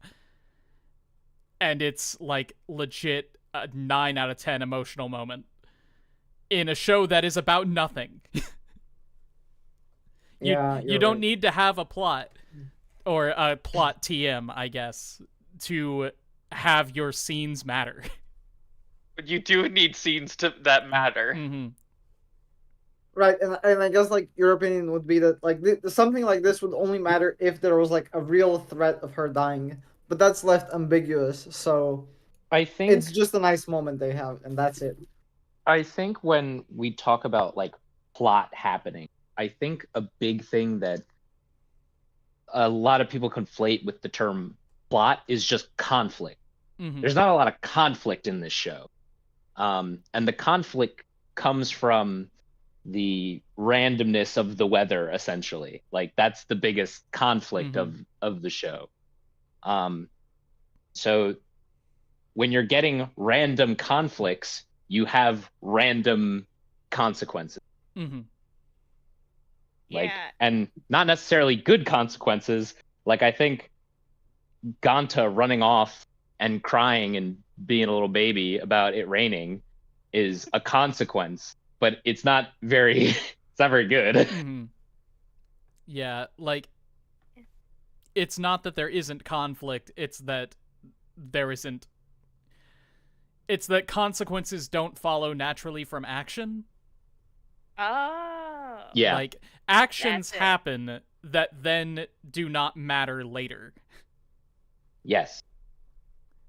And the conflict that we get, like Tom mentioned, is from things that are not actions of characters. Which isn't a problem, it's just that's... The conceit of the show, everything about it, comes from characters interacting with each other, and all of the conflict comes from things that are not consequences of characters interacting with each other. It comes from health issues and the weather, and, like, that's it. And the past. And But the doesn't that pace. connect well with the theme? Yeah, I mean, like the theme like, is that I'm not saying it's not thematic, I'm saying it isn't entertaining. Yeah. yeah, that's true. Like, That's you can true. be perfectly thematic and still be a bad show like Evangelion or Serial Experiments Lane. Whoa, wait. We had this We're not stream over gonna- Serial we're not gonna Experiments be Lane, so I'm not taking- gonna touch that. You're We're right. not and you gonna be should say taking it. You're shots right, and you across should the say it. bow. You're right, and you should say it. No. See, here's No, the you had thing, your- is that 50%, we have 16 viewers, but I'm gonna act like we have 16,000. 50% of people in the audience do not give a shit about what I just said, and 25% of people hate me. But the 25% of people who are left, they love me so much in this moment that it overshadows everything else. You bored people bored who really hate the Serial Experiments Lane. You're the real ones. But yeah, a show can be perfectly thematic and still be bad. You know what? That is fair. So I guess I've learned something about myself. Well, it's like, it's the difference between a fictional narrative and an essay. Yeah. Yeah. Like, if your I certainly goal don't- is to present an idea to the audience and you don't care about creating a compelling narrative around that idea, then you need to write an essay. Yeah, you're right. Like, No, writing a do fictional story definitely- is just inefficient. Right, like Brent, you brought it up, But I hate Ava and efficiency Lane is the thing. a lot. I get that, and I certainly get it here as well because I don't like the show. Or I mean, I think it's boring. I don't think I had a point. I think I just wanted to state my I agreement. appreciate it. Thank you very much. It's really interesting how, like, you know how some people will hear someone being like, "Oh, I don't like horror movies," and they'll be like, "Wimp." Whenever I hear someone say, "Oh, the show was boring," that's my reaction. I'm just Wimp. over here like, "Wimp." Wimp. Like, that's my gut reaction too. That's how I want to feel about shows like Evangelion. I want to be that guy, but I can't. It's just bad, Okay. and I am not the kind of person who is willing to pretend to like something just because the consensus is that it's really smart. Okay, fair. My thing is, right, because I think you bring up horror movies, and I think that's very apt because I hate horror movies. I am hashtag a bitch, right? Like I do not like the vibe. There is a vibe of like uncomfortability that is just like I don't want to watch something and then be terrified constantly while I'm watching it. I don't enjoy that feeling, right? With a show like what the fuck is this called? Insomniacs After School. It's not even that the vibe is bad. It's just that there's literally nothing going on. Like I'm not feeling much of anything. Like, That's an and the sparse, that you know it. no, it like the sparse moments where I am like enjoying myself, like aren't worth it. We're not worth the time. Like but that doesn't mean and- there's nothing going on. Like there is a plot and it does advance. It's just there are also other things on the side that don't matter. I meant like for my emotional state. Sure. Like there's not like I'm not feeling anything emotionally. At least with a horror movie, I would be feeling scared, even though I don't like that feeling. Right. I'm not going to say that feeling is unvaluable, right? I just don't like that feeling, so I choose not to engage. Well, With again, this, I'm not. It goes back to this show not being for you because you're choosing not to buy into the vibe. Like, it's also the show's fault for not making you buy into the vibe, like Anohana or something. Yes. But you're also show choosing not to interact with it on the level that it wants you to. No. I feel like I was choosing to try and interact with it. I just thought the moment to moment was not worth the interaction. Like to get to the payoff of the vibe, right? The setup and the promise of the payoff was not worth it. And that's why I think this show was not like the vibe for me wasn't, because I love, you know, like teenage drama, melancholic bullshit. Like I love that stuff. But this was not. Well, this isn't a teenage drama. No melancholy, just teenagers being in love. I think the idea that there were death flags is what's supposed to make it dramatic. So I don't know. I would say it was kind of a drama, but not that much. Like, but with the death flags, like you either have to commit and kill her, or you have to make the point be that she doesn't die. Like, what I thought was very interesting through the show, and this didn't wind up happening, is the idea of a show that sets up all these death flags and says, all right, this character has a heart condition and she's going to be dead before she's 30. And because it's a young adult drama, she's going to be dead in the book or by the end of the series. I think it would be really interesting to have a character like her or like Your Lie and April Girl and just have them get hit by a bus. No, halfway through, have them fall off a cliff or get shot on 10th Street. Just totally randomly. And then we have the main character, the man, the person whose emotions are actually important here. We have him having to deal with the fact, like, well, I knew she was going to die anyway. Does it really matter that it happened now and not 10 years from now? I actually like that idea. I know, but right? I think I would prefer it to be that the girl struggles with this feeling of like, I don't know when I'm going to die. I could die, you know, in a week. I could die in 20 years from now. And then the guy dies instead. And then she struggles with that. I think I like that idea better. I think that's a great idea. Yeah. Like sort of commentary on the genre kind of thing. Yeah. It would feel more meta to to make the Well, guy or to make the that's person The that you Fault in Our expect not Stars. to die. You're talking about The Fault in Our Stars. I've never read that or seen the movie, so Yeah. sure. It's wait, The Fault in no, Our Stars. but That's what that book does. Okay. but the guy dies from the disease in the Yeah, Fault he in Our he Stars. dies He from doesn't die cancer. from a It's different about thing. 2 kids with cancer, and one of the kids dies from cancer, Oh. but it's not the one you expect. Okay. Yeah. I see. Mm. Well, then that's fair. Yeah, no. Then maybe I would like that. I would probably like that. Yeah, Yeah, I I think forgot you'd like that this that a was lot more already than done this. by one of the best young adult authors of our generation. I think it's like I shoot, I had a thing to say. Oh well, I'll maybe it'll come back to me. Let's see here. What happens in episode 6? Did we get to episode I 6? have some comments for The episode field, 5. yeah, it was the field right. trip, Mm. right? Did you No, miss? that was episode 5. Yeah, episode Wait, 5 Yeah, was the we'll field start trip. episode 5. Let's finish the comments on episode 5.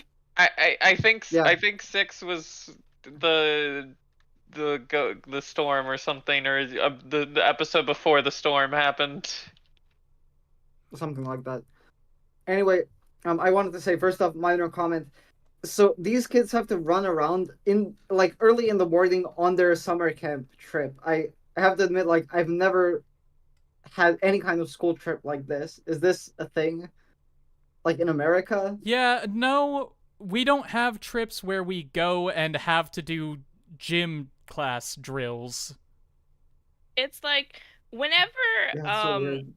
whenever a group of kids from a school in America goes on a field trip, it's usually like explicitly for it's explicitly like a school function, Mhm. or it is a like a thing that, like, for instance, the theater department at my school, every other year some of us would get to go to New York City, like, and we would see a bunch of Broadway shows and everything. That's where I saw Waitress for the first time, and I saw Kimiko Glenn live on stage. It was pretty cool. She's just one of my favorite actresses. Anyway, Hashtag so humble brag. but like, you know, it's like also you kind of have to like pay for those kinds of trips that are Yeah. like, of course, because we went to New York, but like, you know, those kinds of trips in general. This trip that they're going on, the closest thing I can relate it to was like a Bible camp that I went to a few years in a row. Mhm. Yeah, I mean, the main commentary I had on that was just, man, running gym class drills on the beach sounds like hell. Yeah. Oh yeah, Yeah. there's sand. Mhm. You can't get a grip. Yeah, this feels more like kind just a of shitty general trip is this? cultural enrichment trip where you're going to the beach because that's a very Japanese thing to do. Yeah, I know there are other shows where it's like there are class trips to like Kyoto or yeah, something another like big that. city. Like exactly. Like they'll do stuff like that. But this was, I don't know, this was like we're all going camping. Okay. which seems strange to Maybe me. the school just couldn't afford Yeah. a trip to a city. Like, I guess there's value in can't going afford out and it. appreciating your local environment. And that Yeah. Yeah, we seems went like to do things something like that that at Girl Japanese Scouts. schools would prioritize, just based on vibes. I don't know. Anyone in chat have Yeah. insight? Yeah, but like you don't need to run to like take all Yeah, of that. but why are you doing regular school Mm. things?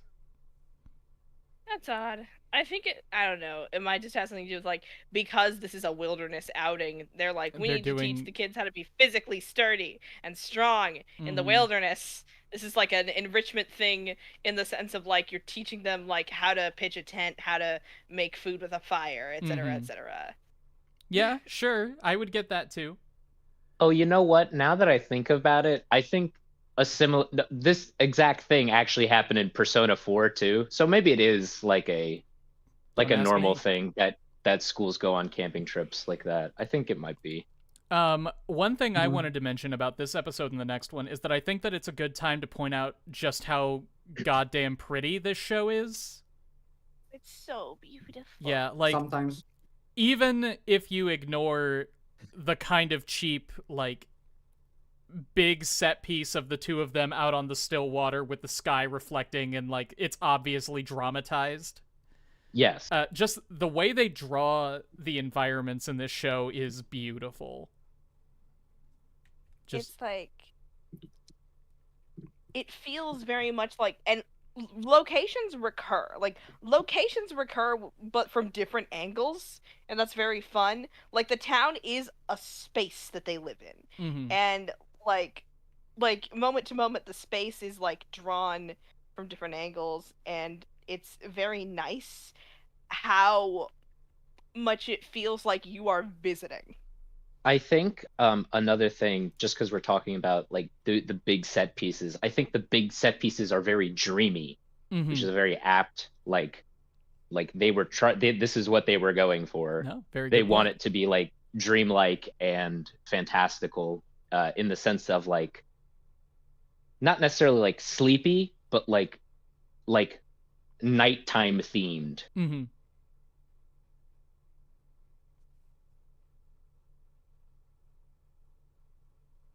And now there's Yeah. silence for the rest of the stream. Yeah, the show's I over. We should just. I'm gonna be so real. Can we? What if we just like immediately went to episode 13? I think that would What be if- fun, actually. What if we all just fell asleep? Right now, Fall asleep. episode 6, the scene where they're posing for the fucking drawing for the poster is really cute. Oh yeah. Episode 7, the fireworks star, Isaki and Ganta try to hand out flyers at the Shokusai market for a meteor shower viewing party. Will anyone take them up on the offer? End of description. I think this I is really where... This is where like this is the first almost kiss, I think. Sure. Maybe. This is also the episode where the whole like she almost falls out of the observatory happens, I think. And this is the episode where the radio thing starts, which I found very No, I strange. think that was next episode. Well, there are pictures of it in this episode, episode 7. Oh. I skipped 6. Oh, okay. Oh. No, I would just like to make one comment. I really like just this one Yeah, moment it is. where Ganta sees like a picture of himself and he's having a good time and he's like like he's like kind of like nervous and embarrassed about the fact that like he was caught on camera having a good time, and he like sees what he looks like when he's not being like controlled about himself, and he's like like I just like that little detail. What? Where's that scene? I don't remember anything anywhere where. I don't Captain remember Solomon anything can- anywhere. All at once. But like, you know, it's the scene where everyone's like vibing like on the roof with the fireworks, and then it becomes a right. montage of just like them having a good time and like pictures that everyone else snaps. And like later when he's looking at the pictures, he's like embarrassed at like his own smile and him when he's not like being serious. Yeah. I just think that's nifty. Mm-hmm. Yeah, but anyway, I wanted to say something for episode 5, but I mean, it also kind of permeates the entirety of the show from, I feel like, a fairly early point to the rest, which is a bit weird because I don't even know if it's a complaint or a good thing. It's just something I haven't experienced in any other romance anime, which is that, like, it seems like from a very early point, it should be clear from, you know, for both of them that they like each other. Mm-hmm. Like, they don't confess until the end, but they could, and it'll be fine. And I feel like they both know it'll be fine. They just kind of put it off for some sorts of bullshit reasons. And like on the one hand, I feel like that's not a problem because the whole show is kind of like this slow progression of them continually getting closer to each other. But in another way, I also feel like it's kind of annoying when the show acts like it's such a big deal for them to kiss or confess or do whatever the fuck. When, like, yeah, they could have done that by episode 4, and I would have bought it 100%. Mm-hmm. Right? Oh my goodness. Yeah, I think I agree. realized. Okay, has anyone here heard Fearless by Taylor Swift? No, I don't listen No. to white women.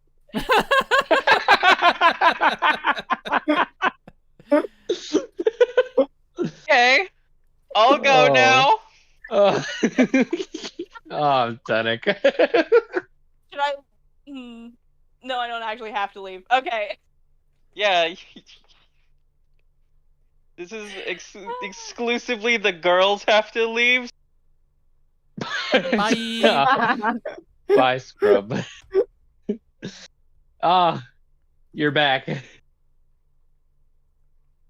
Funny joke. Anyway, Okay, anyway, what does she sing about? What's the point? So Fearless by Taylor Swift is very like, okay, the thing about Taylor Swift's music, especially during her like Fearless era, Speak Now, that was the name of the album. The thing about like Taylor Swift's music is that like she wrote that shit when she was 15, 16, 17, and so like this show has a lot of the same building blocks that certain Taylor Swift songs have, especially Fearless, because like Fearless is essentially just a song that you could very easily make an AMV to this anime about, and like the big moment of the song where the music like drops out, it slows, the violins sort of strain out, and it's like it's just like the first time that these people who have been dating kiss, the first time that they kiss. Like that's like the whole song. It builds up to that moment. And that's like in that same way, the show very much it's not like doing it like carrot on a stick style. It's doing it like we'll get there when we get there. Don't worry about it style. Yeah. Yeah, I I I appreciate the approach that Tenek is offering, but I do understand your point. Because like Yes. characters who are clearly obviously into each other, like how many times do we see this in other like rom-coms where not necessarily saying this is a rom-com, but like where it's just extending over and over and over again. Rent a And that Girlfriend. yeah, Rent a Girlfriend, Nisekoi, 1,000 other ones, right? Like you can go on and on. But to have a high school romance where very early on they get together and you see their relation, because I don't know, the fireworks scene really made me feel like, all right, you guys already like each other, like just do it, just be a couple already, like we don't need to extend this over and over. But I think the big thing here is just forgetting what it's like to be a teenager with a mutual crush on somebody and knowing that there is absolutely no way that could ever be mutual. They do not feel that way about you, and if you try to bring it up and change your relationship, everything is going to fall apart. You know what? That's fair. It doesn't matter how obvious it is, it can't be true. Yeah. Okay. No, all right. Yeah, I get it. I get you. Episode 8. Not sure. The Congregation Star. It's almost time for summer break, and if that weren't enough to be excited about, the Astronomy Club plans a meteor shower viewing party. Episode 9? Yeah, please. Wait, is this Please. the one where he cries like a little bitch? Probably. Because of the weather?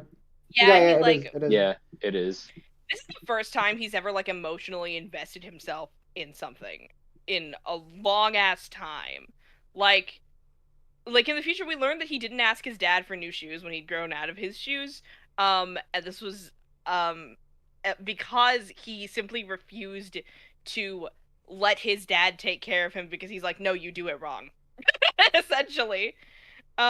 He decided this at a very small age that like if dad is going to like be this effusive and like go this far whenever I like ask him for things, I'm just not gonna ask him for things. Like it's like Gant is very much a character who deals in a comfort zone, and it's like hold on, where did this start? Damn it. Does anyone remember where I started? Nope. No, not really. Okay. Basically, I remember now. So, like, this is the first time he stepped out of his comfort zone is organizing this event. Like, literally, the teacher says to him outside of, like, the restaurant earlier, like, it's like, it's said that, like, things are, like, meant to happen sometimes. And, like, it's like everything about you kind of contributes to something in your life. And maybe, it's like, maybe something about, like, this, it's like, maybe something about the person that you've become over time is useful and good. And like he uses like his very like I can manage everything on my own like thing that he has taken to his entire life, and he's like, what if I extend that because I'm club president now, I have a responsibility, he has this deep sense of responsibility in him. Like we see it in like him saying no it was me when he like did the what's it called again when he got caught in the observatory the first time. We see it when he tells the teacher to shut the fuck up. We see it like what's the word I'm looking for? We see it later when he just asks her politely, "Can I kidnap you for for the for a day?" I It's such a fucking common love trope that in line. anime. It's like he's just like he's a deeply responsible person, and so like when this thing, this is the first time he's like emotionally investing himself in something, like actively, and it's like it goes wrong in a way that like he could not have planned for, and it's like devastating, and like I don't know, like uh, admittedly the connective tissue was not there very well, but I like the concept.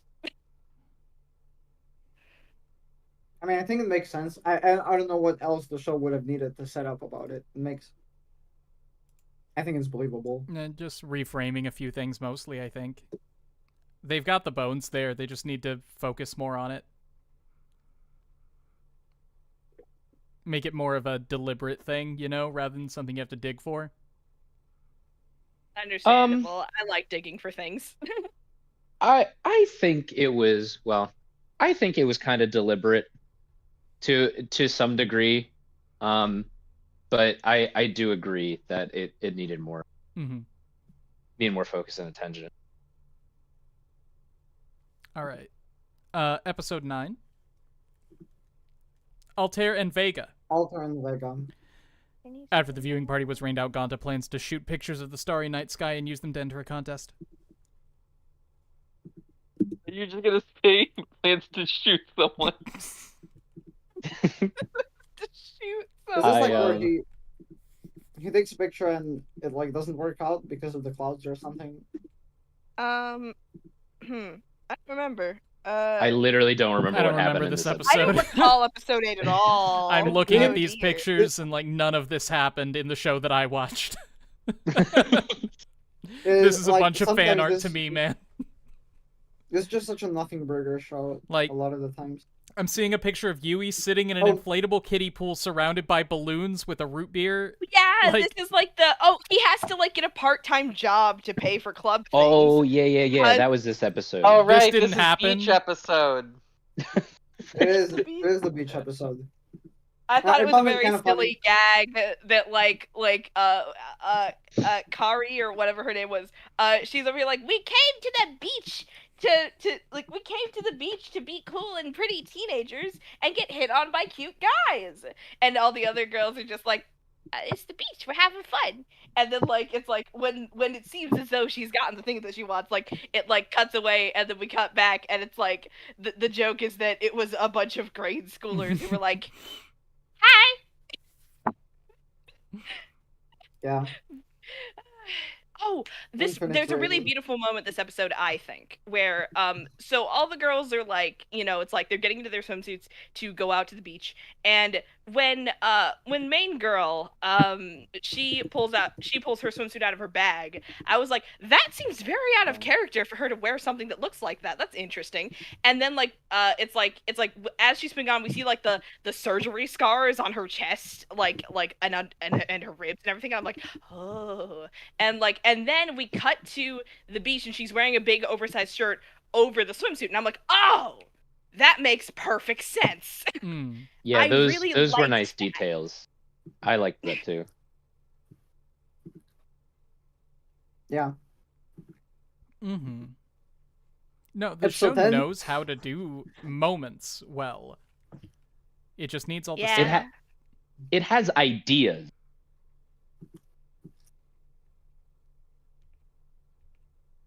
Too bad they're about boring characters that I don't care about. Why isn't this show about Yui?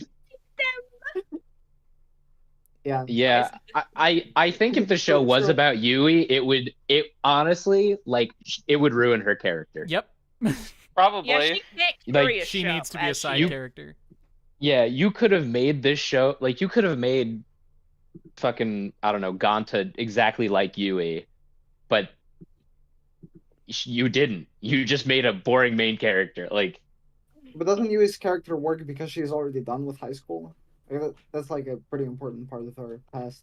Having a Um, show about a lady who like has some very specific interests and functionally runs an arcade out in the middle of nowhere where some teenagers will this gaggle of freshmen tends to like come by because of like some like specific reasons.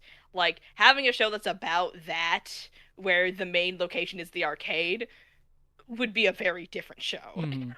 Like, Yeah. when they first go to her arcade and she's like, very bold of you showing up at a place like this or something like that. Like, why? It's a house of video Why? games for children.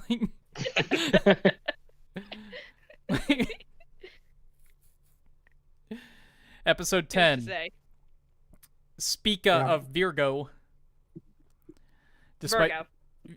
Spica? I think Spica makes sense. Spica- Spica and Virgo. Of Virgo? Virgo? Spica and Virgo. Despite starting a part-time job, Gonta hasn't raised enough money for training camp, but thanks to Isaki staying at her grandmother's house, their problems are solved. So I Thank like God the for part that. where Gonta hadn't raised enough money for their training camp. And then how the solution to their problem was Isaki staying at her grandmother's house. I thought that was a good part. Thank you, Jams. Sure. I needed that laugh. You can always rely on me for a laugh if my processing speed is fast enough. You got it. Anyway, fuck her I think sister. Fuck her sister. sucks. Wait, Like, wait. her sister I is actually liked the awful. sister. Kill her No, her sister. sister is awful. Awful person. but I liked the sister. okay, Congratulations, you're wrong. it's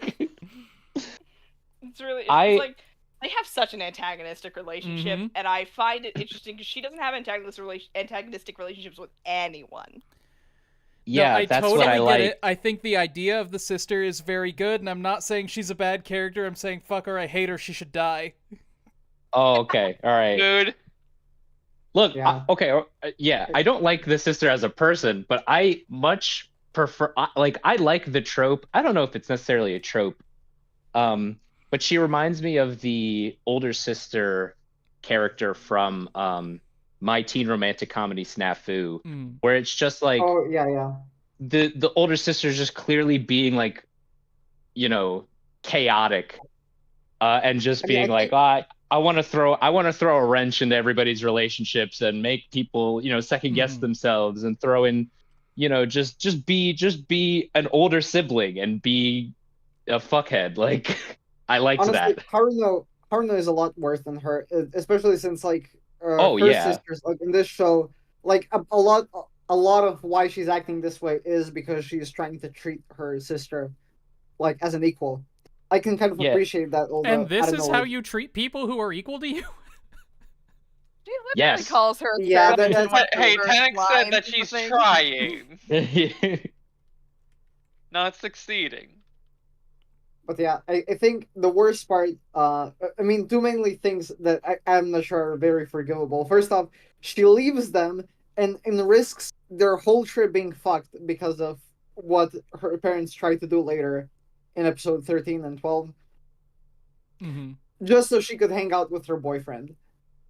Like, fuck her for that. She wasn't justified. Yeah, bad Uh, thing to do. Bad thing to do. I liked it. Yeah, and the second thing, like there's a specific line. I'm gonna go read it off the Mhm. screenshot. That A- is a reply different in like the that- dub. Yeah, a reply like that would totally win me over if you were my sister's boyfriend. Like, just at least in the sub, implying that like she would be interested in being a home wrecker if the basic conditions for that were satisfied. If you weren't single, I would For be her all over you. sister. You weren't single. I think Jams was right, or maybe it was my wife. I don't remember. But No, I think it was Jams. some woman I know, sorry, Jams, some person I know, we've been over this today. I've been over this like 20 minutes ago. Some person I know was like, yeah, it's probably more like winning over my approval of you being my sister's boyfriend, which I can only do if you are my sister's boyfriend. Yeah, that's how I read it. Yeah. That will at least save her from that. I don't know if that's like an awkward translation or not. Which, like, what did they change in the dub exactly? It says, if you weren't my sister's boyfriend. I think, yeah. And what is it in the dub? If you were in the dub, it's if you weren't, and in the sub, it's if I were. It's in the you were. Yeah, okay. Yeah, all right. That's weird. Okay. Yeah, no, it's a weird change. Also, in the dub, he calls her Isaki instead of Magari. Huh. Weird. Is that like their last name? I don't know. Anyway, no, it's a family name given name situation, but that's very important in Japan. Yeah. Oh yeah. Wait, in the dub, he just outright calls her.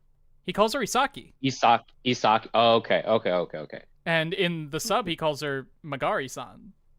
Then how do they translate the scene when, the sister's like, there are two Magaris here. You have to be more specific. They didn't do it. What do they? They did. Oh, okay.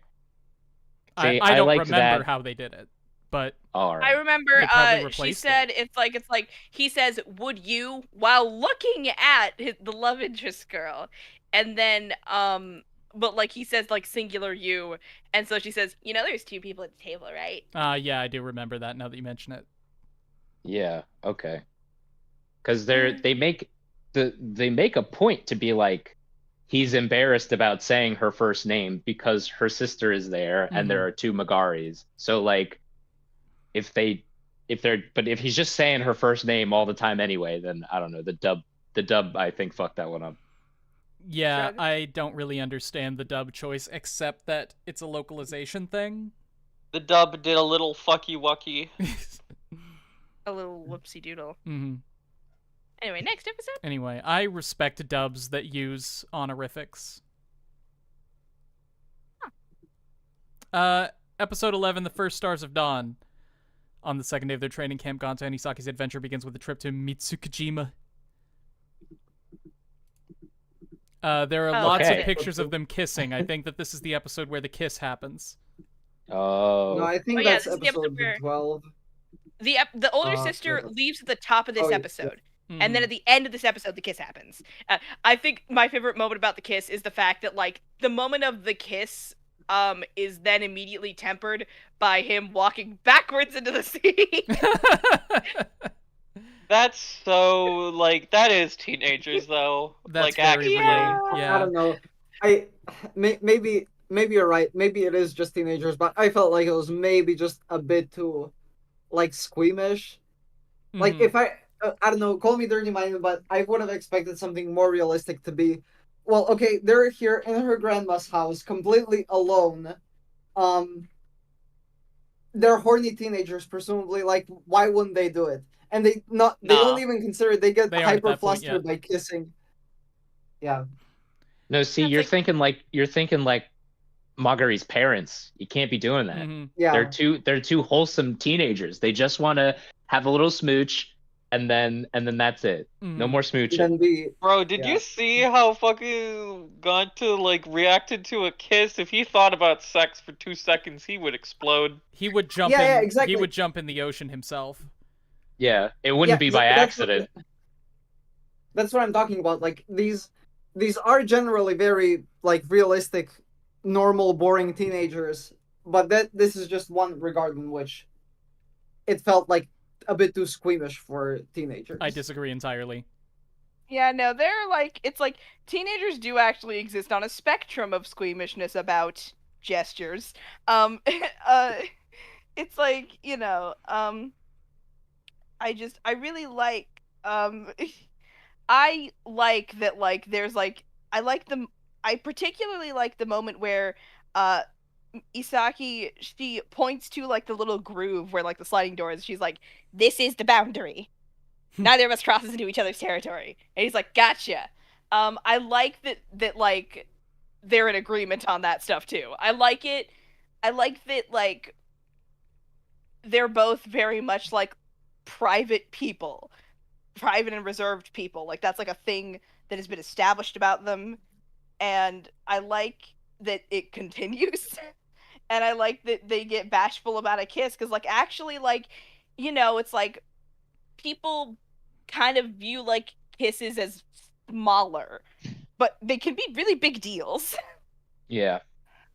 Yeah, and that's something I don't buy into personally, I guess. I kind of had a little bit of a problem with the kiss scene, just because it is a scene where this guy is breaking down emotionally and like he's crying and explaining to his love interest how he's been traumatized in the past, or how he whatever, and she doesn't she just kisses him like to get him to shut the fuck up. Like, this is the thing my partner does with me very this is frequently. how you Actually, fix it works emotional very well. problems. Yeah, I felt like if there was actually going to be like, and then it's like kind of like she doesn't even address his feelings like about what he was opening up with. It's just kind of like, hey, I'm kissing you. This is supposed to be when, you stop talking. Like, your problems are not necessarily unimportant, but she's like, just shut the fuck up. Like, I think don't it's know. less of a okay. So like this exact situation has happened to me many times because I like, despite my slow processing speed, I am very much a serial overthinker.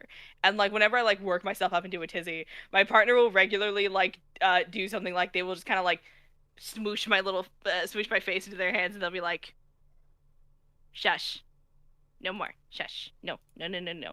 It's just like stop talking about it. Yeah, but I If you don't think talk this about is it makes it real. Not the vibe I got from this either. I don't know. Like, I'm not necessarily saying this is the only vibe I got. I just thought like I not initially even viewed this scene in this way. I was more of like, I don't know. Just thinking about it in retrospect, I was like, he was like talking about important feeling stuff, and she just kind of didn't even. I don't know. It felt like she wasn't even like in the moment of what he was talking about, and I was like, that felt a little off to me. Not even saying that the scene is terrible. I think that aspect of it was like off. I think I get it. Yeah.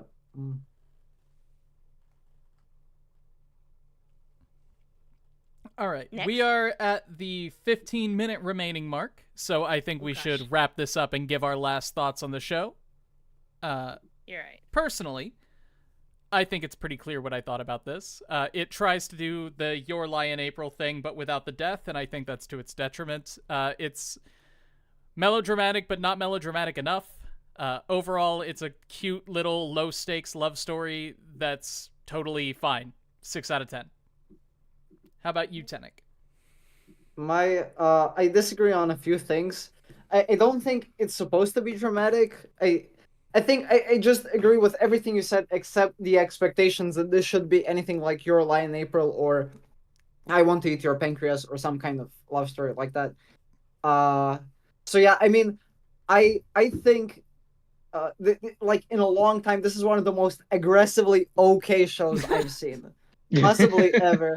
Like, it's just incredible how there's no impression that this made on me. It's just fine. 5 out of 10. How about you, Scrub? It was a show, and it gave me insomnia. Whoa. 4 out of 10. Whoa, consequences. Then maybe 3. No, 4. I'll give it your a 4. mood really lowered on this. What happened? A boring I rate a boring show way worse than most people. Yeah, but I felt like by the beginning of the stream, I thought your impression on it was much higher. I liked the main characters. That was all I said that I liked. I think Scrub and I were just like in agreement about something. What were we in agreement about? Something about the. We were in agreement about the main characters being cute together. Yeah, there we go. What about you, James? And it's like, okay. After this discussion, I know properly, if I were presenting this in a class, I would say it's a 6 out of 10. But I'm saying it's a 7 out of 10. Whoa. Your heart tells you it's a 7. I like it. It's a 7, damn it. Tom, you have to do an 8 or a 3. We have to do consecutive numbers. We kill you. Okay, all right. I would lean more towards the 3 then, but I honestly think talking about this show and thinking about it, like in the stream, like kind of has given me a little bit more of a worse opinion on it. I think I came into this thinking it was a 6, and now I think it's a 5. I just it's perfectly milk toast. It has ideas. It just doesn't push through on them. Like it has themes, and it does follow through on them a little bit, but not enough to be satisfying. Japanese show. It has themes. Yeah, perfectly middling. There you go. 5 out of 10. For our anime club next month, as it is February, we're going to be doing romance shows, just like we did last year. Personally, I have already nominated like every romance I've ever seen for anime club, so I'm gonna do one I haven't seen. Tsurezure Children is a but that's a short one. Every episode is 12, so are you sure you want to nominate that? Damn, I didn't know that. I don't think it's gonna win, so do I care? Wow, so defeatist. You should have. Is anybody like, at else least a doing bit more After the Rain? confidence. No. Cool. Then I'm gonna do Tsurezure Children, and if I decide not to, I'm doing After the Rain instead. Oh wait, I'm not nominating one. We have 4 people here. Hell yeah. Yeah. All right, Tenek, what are you up to? Oh, Maidens in Your Savage Season. That's a romance show, right? No. No. It's not? Okay, then never mind. That's a coming of age show. I'm gonna trust you on that. Instead, what did I have? Scum's Wish? Is that? I don't think so. That. Kind of? Technically it is. There's romance in there. Kind of. I'll take it. You know what? You know what? Yeah, sure. Okay. Yeah, take Scrub. Okay, Scum's Wish. Come back to me. I don't know romance shows. I'm looking through a Mal at the moment. All right. Jams. All right, I had this one holstered for December, as I said at the top of the stream. Yuri on Ice. Yuri on Ice it is. Okay. Tom? Honestly, I kind of hope that wins now. It probably will. I'm gonna nominate. Wait, I can recommend it. That's a romance. That's technically romance. I'm going to recommend Nozaki-kun. Nozaki-kun. Monthly Girl Nozaki-kun. Excellent Okay. show. And Tom? I'm gonna nominate Real Life. I've always wanted to watch that one. I saw the first 2 or 3 episodes and it looked really cool. Oh, it's fantastic. Neat. Nifty. All right, everyone. Thank you very much for coming to our anime club about Insomniacs After School. The nominations for next month are Scum's Wish, Monthly Girls Nozaki-kun, Yuri on Ice, and Tom nominated 1 too. Real Life. Real Life, the one I was excited about. Yeah. And Real Life. Thank you all for coming. If you would like to join this anime club for yourself, you can go to patreon.com/explanationpoint to find out how, link in the description. And I will see you all next time. Gooby, everyone. Gooby. Bye-bye. Gooby, bye.